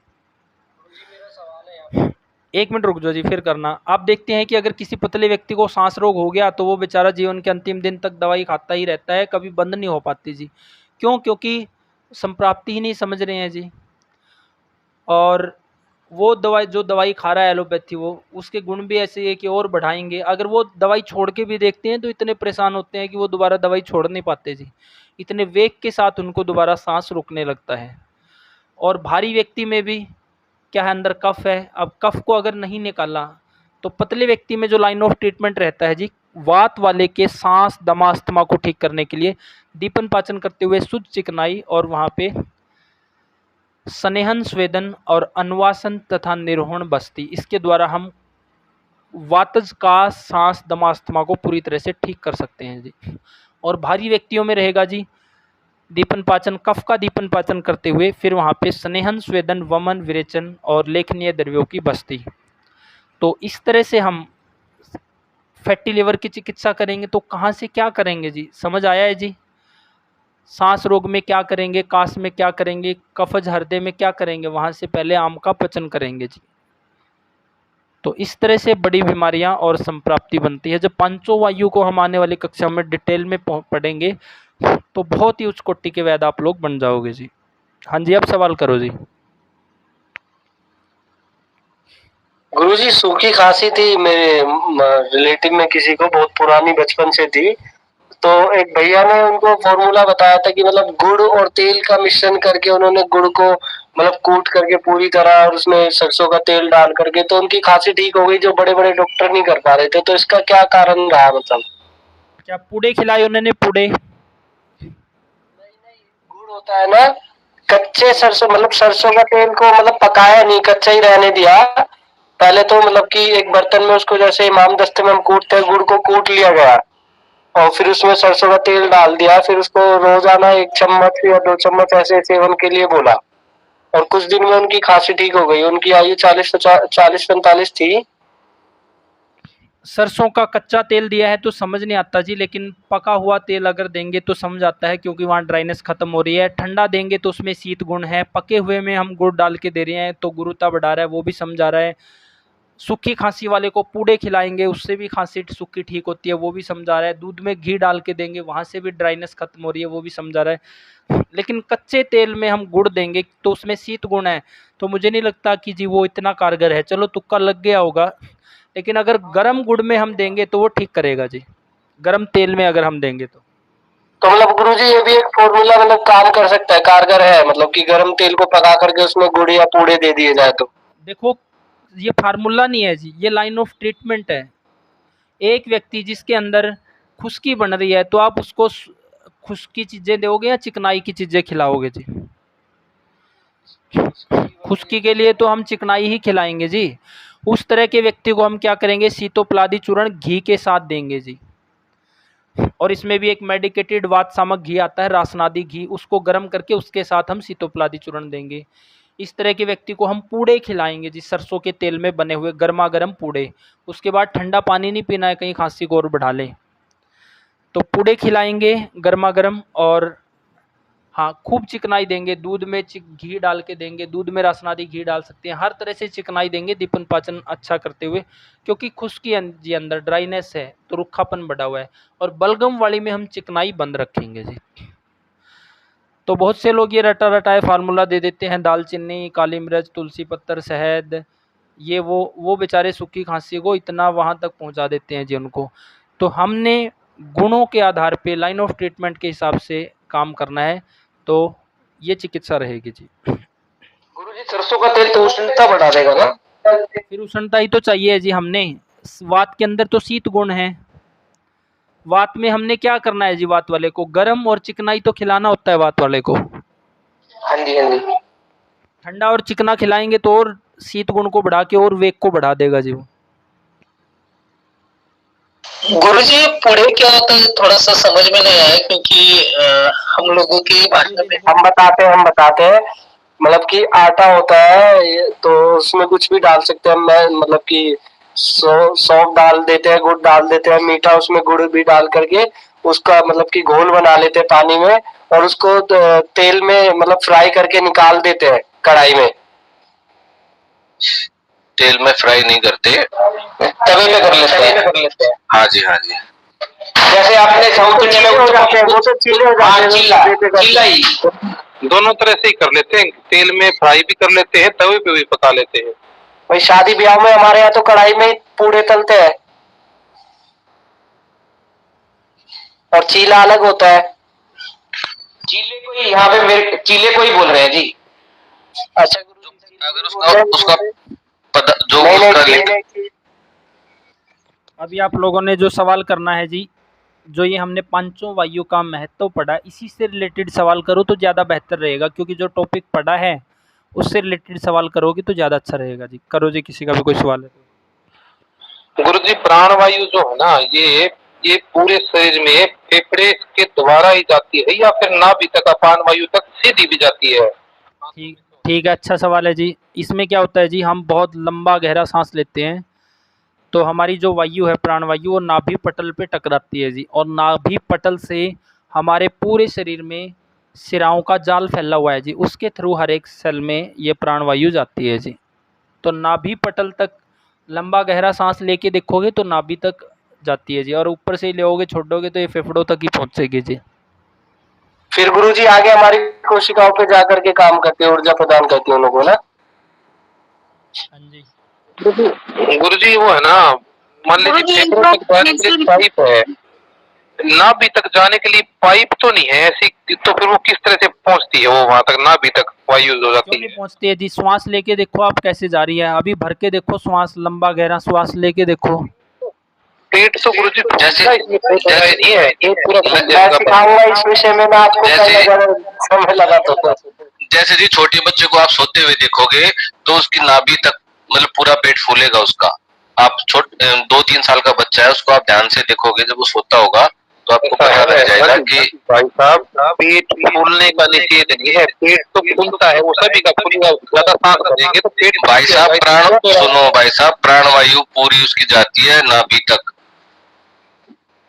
जाती तो है, मैं मान गया, लेकिन आप किस माध्यम से जाती है यही तो जानना चाह रहा हूं। जो स्वस्थ होगा पूरा बिल्कुल, उसको कोई रोग नहीं होगा, उसकी जाएगी जी। और वो रास्ता पूछ रहे हैं, वो किस रास्ते के द्वारा जाती है? शायद नासिका के माध्यम से, नासिका के। वाह जी वाह। महेंद्र जी आप वो अनुपम जी लेके देखो और फिर महसूस करो और फिर बताओ कैसे जा रही है। पहले ये बताओ जा भी रही है कि नहीं जा रही है आपकी, और फिर बताओ कैसे जा रही है जी। गुरुजी मैंने ये कहा कि जाने का निषेध नहीं है, वास्तव में ज्यादा आप एक बार लेके तो देखिए, महसूस तो करो आप कैसे जा रही है। नहीं, महसूस तो मेरे को पता ही जाती है वो तो। गुरुजी पेट फूलता है, इसमें कोई दो राय नहीं है, संशय नहीं है इसमें किसी बात में। भाई ऐसा है ना, यानी कि बीच में आते हैं, कुछ का कुछ आ गया बीच में, जैसे फेफड़े तक तो पाइप है हमारी सीधी श्वास की, उससे आगे पूछ रहा हूँ वो किस माध्यम से जाती है, कैसे जाती है, ये जानना चाह रहा हूँ। फेफड़ों तक कौन सी पाइप है जी? तो फेफड़ों तक तो गुरु जी श्वास नली है ना। हाँ, फिर आगे भी वहां तक भी श्वास नली के ही थ्रू जाएगी जी। आगे क्या श्वास नली बंद हो जाती है जी? श्वास नली वहां आधे रास्ते तक ही लगा के छोड़ दिए क्या जी? नहीं गुरु जी, ऐसा नहीं है क्या भाई फेफड़ों तक जाती है श्वास नली, आगे भी श्वास नली आगे तक भी जाती है, यही जानना चाह रहा था। हाँ, बिल्कुल आगे तक जाती है जी। जी गुरु जी।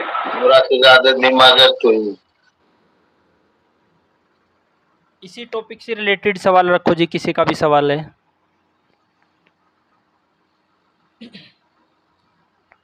अरुण जी की आईडी से बोलो जी। श्वास लेने और छोड़ने का अनुपात क्या होना चाहिए? जितना सुखपूर्वक ले सके और छोड़ सके वही अनुपात है जी, अनुपात है। जितनी देर, जितना गहरा ले सके, अंदर तक रोक सके, फिर छोड़ सके, जितना गहरा ले सके उसका ही महत्व है जी। प्राणायाम का फायदा हो जाएगा किस चीज का जी? प्राणायाम करने से। सवाल पूरा करो अपना। प्राणायाम करें गुरुजी, योग प्राणायाम, हाँ हाँ उससे करने से वायु अच्छी हो जाएगी, ऐसा पूछ रहे हैं। हाँ, हो जाएगी जी।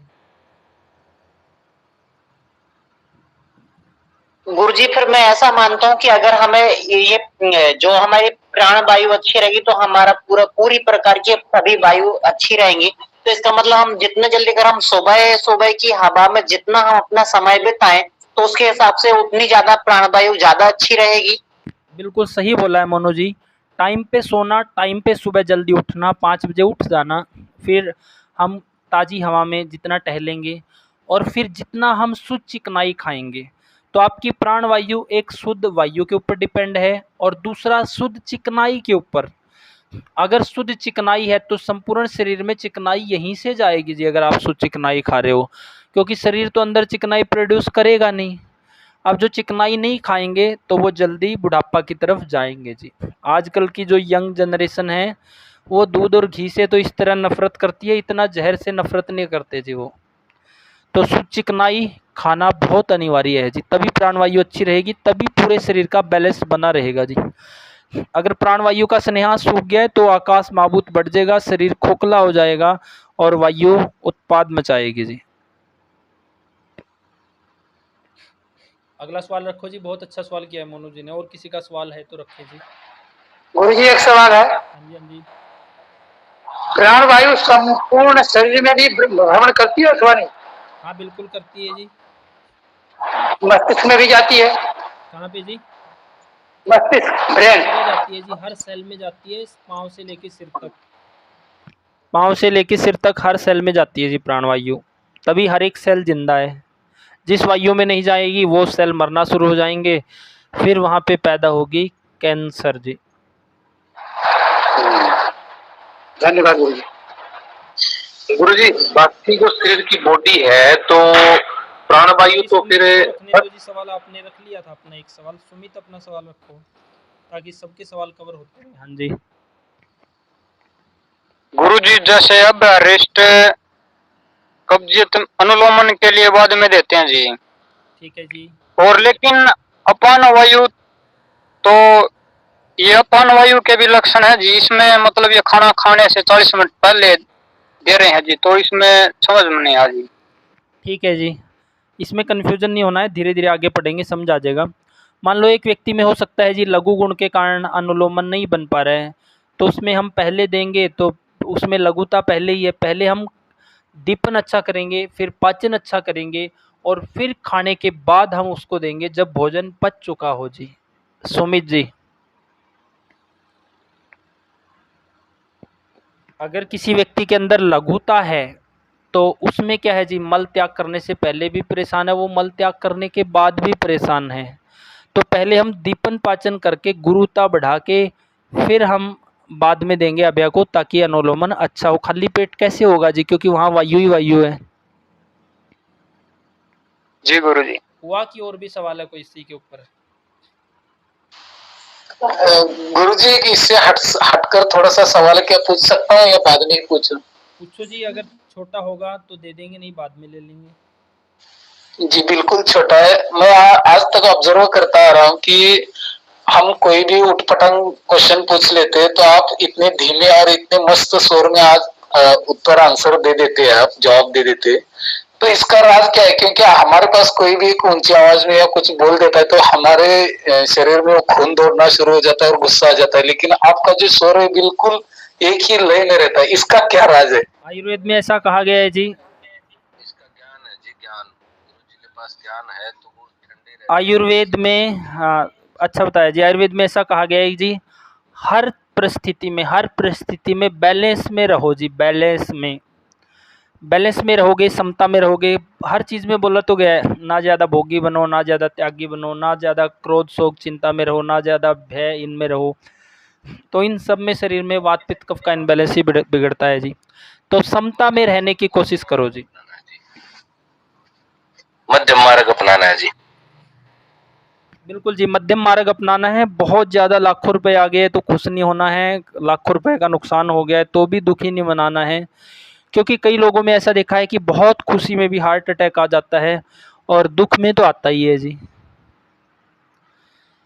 एक महिला को 4 लड़कियां हुई और उसके बाद उनको 5वां लड़का हुआ जी, और जब उनके घर वाले उनका वो पिलिया देने आए तो वो इतनी ज़्यादा खुश थी कि खुशी में ही हार्ट अटैक आ गया जी।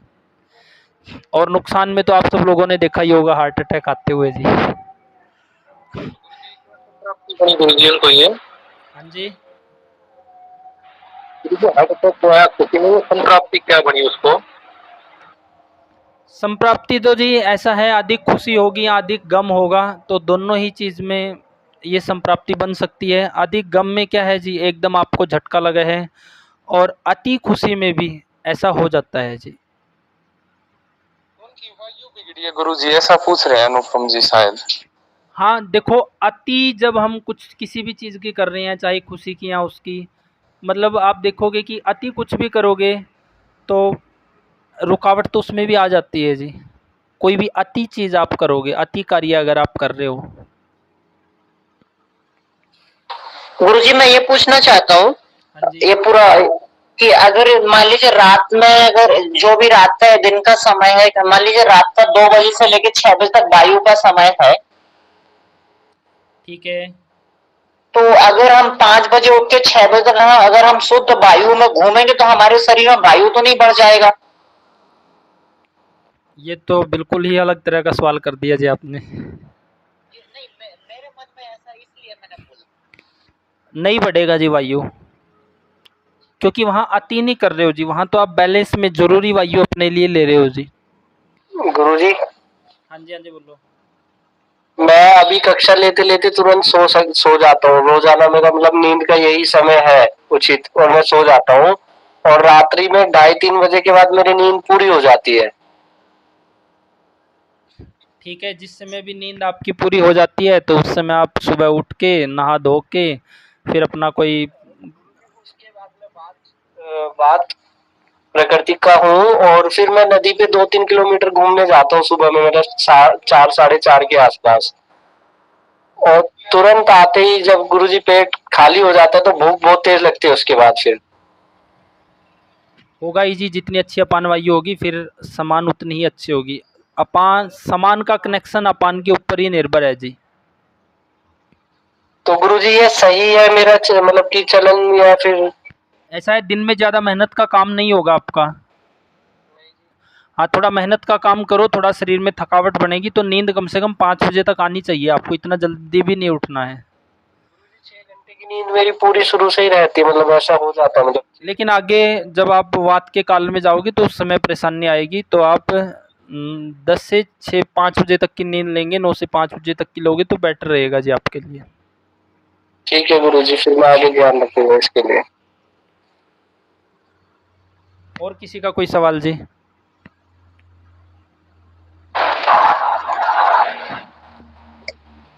कोशिश करते हैं कि जी सबका सवाल क्लियर किया जाए, सबकी जिज्ञासा। हाँ जी बोलो। सवाल ये है गुरुजी, इतने सारे चीज आयुर्वेदिक आवाज औषधियों बहुत की धीमी बात है जी, करते थोड़ा हैं, जोर से बोलो। और इतनी सारी औषधि की बात आती है चिकित्सा के लिए, और कभी कभी कोई आयुर्वेद चिकित्सक आपकी आवाज़ समझ नहीं आ रही है रवि जी, बिल्कुल भी समझ नहीं आ रही है। बल दिया जाता है कि नाभि का भाग सकना। समझ नहीं आ रही है जी। किसी और साथी को इनका सवाल समझ आया हो तो बताएं जी। धर्म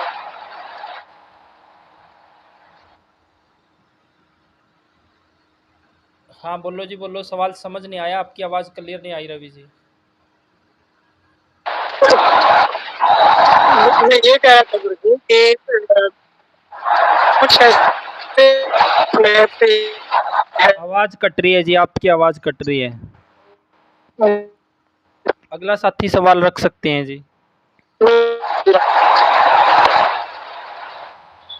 मैं करूं एक सवाल? हाँ करो जी, करो। हम कैसे समझेंगे कि अपान वायु हमारी सही है? अगर आपको गैस बन रहा है, अफारा बन रहा है और नहीं निकल पा रहा है तो समझो अपान वायु सही नहीं है। अगर आपको मलावरोध है तो समझो अपान वायु सही नहीं है।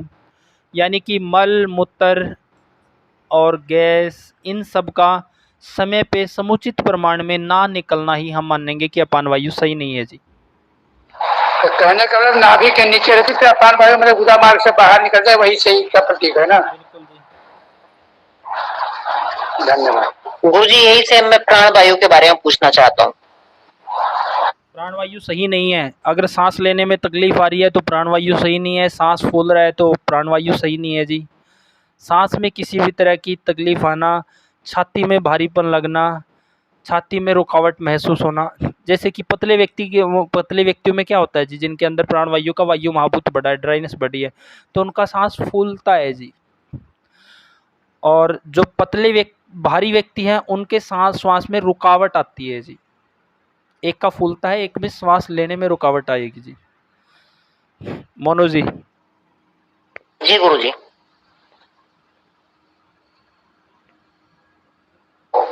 भैया जी एक प्रश्न था जी। हाँ कर लो। भैया जी अपना ये धरण का बोलते हैं, ये धरण का क्या चक्कर है? ये होती भी है जो क्या, मतलब कि ये हम देखते हैं ना जब तब पेट में जैसे किसी के जब चेक करके तो उसके ऐसे धड़कन सी जैसी महसूस होती है अलग अलग हिस्सों में। तो भैया जी ये क्या, इसका क्या हमको इसके बारे में अभी जानकारी नहीं है, बताओ इसके बारे में, ये क्या चीज होती है? ठीक है, जैसे अभी हमने पढ़ा था जी कि जो हमारी नाभि है, नाभि से शरीर के हर एक अंग को, हर एक पोर्शन को कवर करने के लिए सिराओं का जाल है जी। मान लो आपका एक कमरा है और आपने कोई जाल बना दिया है कमरे में, और सेंटर पॉइंट में वो जाल बनाया है, तो आप अपने जिस के ऊपर आपने जाल बनाया उसको इधर हिलाओगे, उधर हिलाओगे, तो बाकी की आपकी जो आपका जो भी वो है तार वगैरह, वो खींचेगी कि नहीं खींचेगी जी?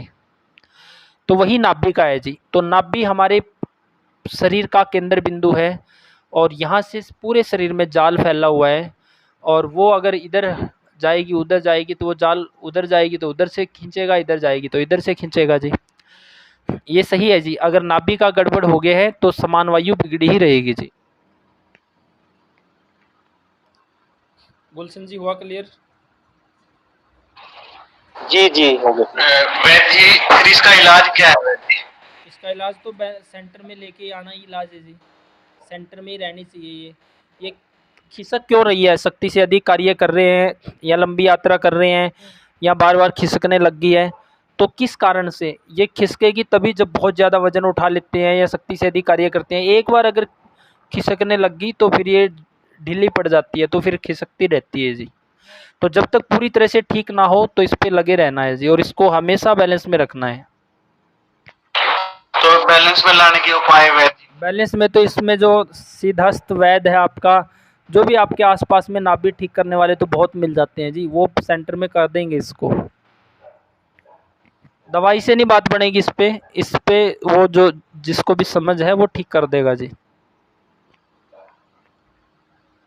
गुरुजी ये हर्निया जो होता है लोगों को, तो वो कौन सा वायु के बिगड़ने से होता है, और क्या उसकी 100% चिकित्सा आयुर्वेद में संभव है?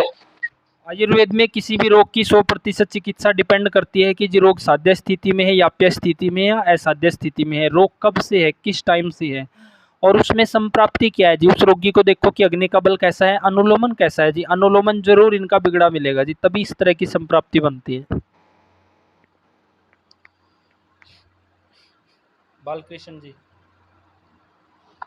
हाँ गुरु जी, ये हर्निया के पेशेंट तो आते रहते हैं बहुत सारे, लेकिन उनकी चिकित्सा आगे पढ़ेंगे ना आप? हाँ पढ़ेंगे जी, पढ़ेंगे। तो उम्मीद करते हैं कि जी हर रोज ज्ञान में वर्धन ही हो रहा होगा जी, और नया नया ही सीखते चले जा रहे होगे। आयुर्वेद के प्रति और रुझान और दृढ़ता बढ़ी है जी आप लोगों की। बिल्कुल बढ़ी है गुरु जी, बहुत अच्छी कक्षा थी, बहुत अच्छी। और अभी आप सभी, हाँ जी बोलो। आज ये जो पांचों प्रकार की वायु के बारे में पढ़ाया तो ये अच्छा लगा, और इससे हम काफी शरीर की समस्याओं को और रोगों को बहुत आसानी से पकड़ के ठीक कर सकते हैं। यहाँ से आपकी आत्मा प्रसन्न हो गई है मोनो जी ये ज्ञान से। जी जी जी। हाँ जी बिल्कुल। सभी साथी भाव प्रकाश जरूर ले आएं जी। अगर किसी के पास नहीं है तो हमारे से मंगवा लें या अपने लेवल पे भी ले लें, लेकिन उसको पढ़ना शुरू कर दो जी, क्योंकि वहाँ से आपको द्रव्यों के बारे में पता चलेगा जी, और खुद से पढ़ सकते हैं, बोर कभी नहीं होगे, क्योंकि हर एक द्रव्य आपको एक नई व्याधि, नई इंटरेस्टिंग वो है जी, अपना ग्रंथ है भाव प्रकाश। तो उसको पढ़ना शुरू कर दो। जितना जल्दी उसको आप पढ़ेंगे समझ के, कि याद युद्ध कुछ नहीं करना है जी, केवल समझना है, उतना ही जल्दी आपके अंदर कॉन्फिडेंस आएगा कि जी हाँ मुझे तो उन सब का पता है जो मैं पूछता था जी, ये क्या है, ये कैसे है, ये कैसे है। तो आप बहुत आसानी से चिकित्सा कर पाओगे जी। ये भाव प्रकाश के राइटर कौन है गुरु जी? प्रकाश के राइटर है जी ब्रह्म मिश्र, कुछ इस तरह से है, वो ग्रुप में भेज देंगे जी। ठीक है जी। तो लगता है सभी के सवाल क्लियर हो गए होंगे। 9:50 का समय हो गया है। अगर आपका ये जो जैसे हम चिकनाई खाएंगे, सुबह घूमेंगे तो प्राणवायु ठीक हो जाएगा। हाँ जी बिल्कुल। तो शुद्ध चिकनाई प्राणों का आधार है जी। दूध से नफरत नहीं करना है, घी से नफरत नहीं करना है जी। इसको तो ये सोचो जितना मिल जाए उतना ही कम है जी। बैलेंस में दीपन पाचन रखते हुए अच्छे से खाना है जी। और पढ़ो जी अष्टांग हृदय से, इससे पढ़ो भाव प्रकाश से। तो अब आप लोगों को एक इस मार्ग पे आप आज के बाद आ गए हो जी, कि अब आप आगे से अपने आप भी पढ़ सकते हो जी। अपना ज्ञान का वर्धन और भी आप खुद से कर सकते हो जी। जैसे भाव प्रकाश को पढ़ लिया है, कैसे पढ़ना है वो आज समझा दिया है जी। ऐसे ऐसे गुणों को देखना है, रसों को देखना है, रसों के कार्य को समझना है, गुणों को हम समझ ही रहे हैं। अब हम कल 8वां अध्याय पढ़ेंगे जी, और फिर उसके बाद शायद आज का टॉपिक भी हम पूरा नहीं कर पाए, क्योंकि ये कुमार जी ने टॉपिक कहीं दूसरी दिशा में ही घुमा दिया है जी। चलो देखते हैं कल क्या पढ़ेंगे। तो आज के लिए इतना ही। गुरुदर्शन जी आप समापन करें आज का।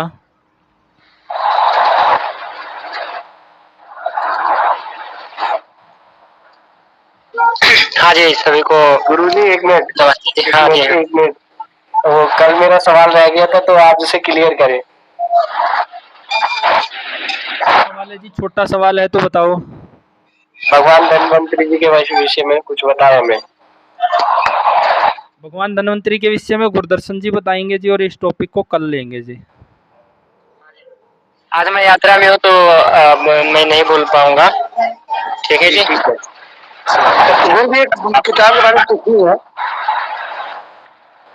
किसके बारे में जी?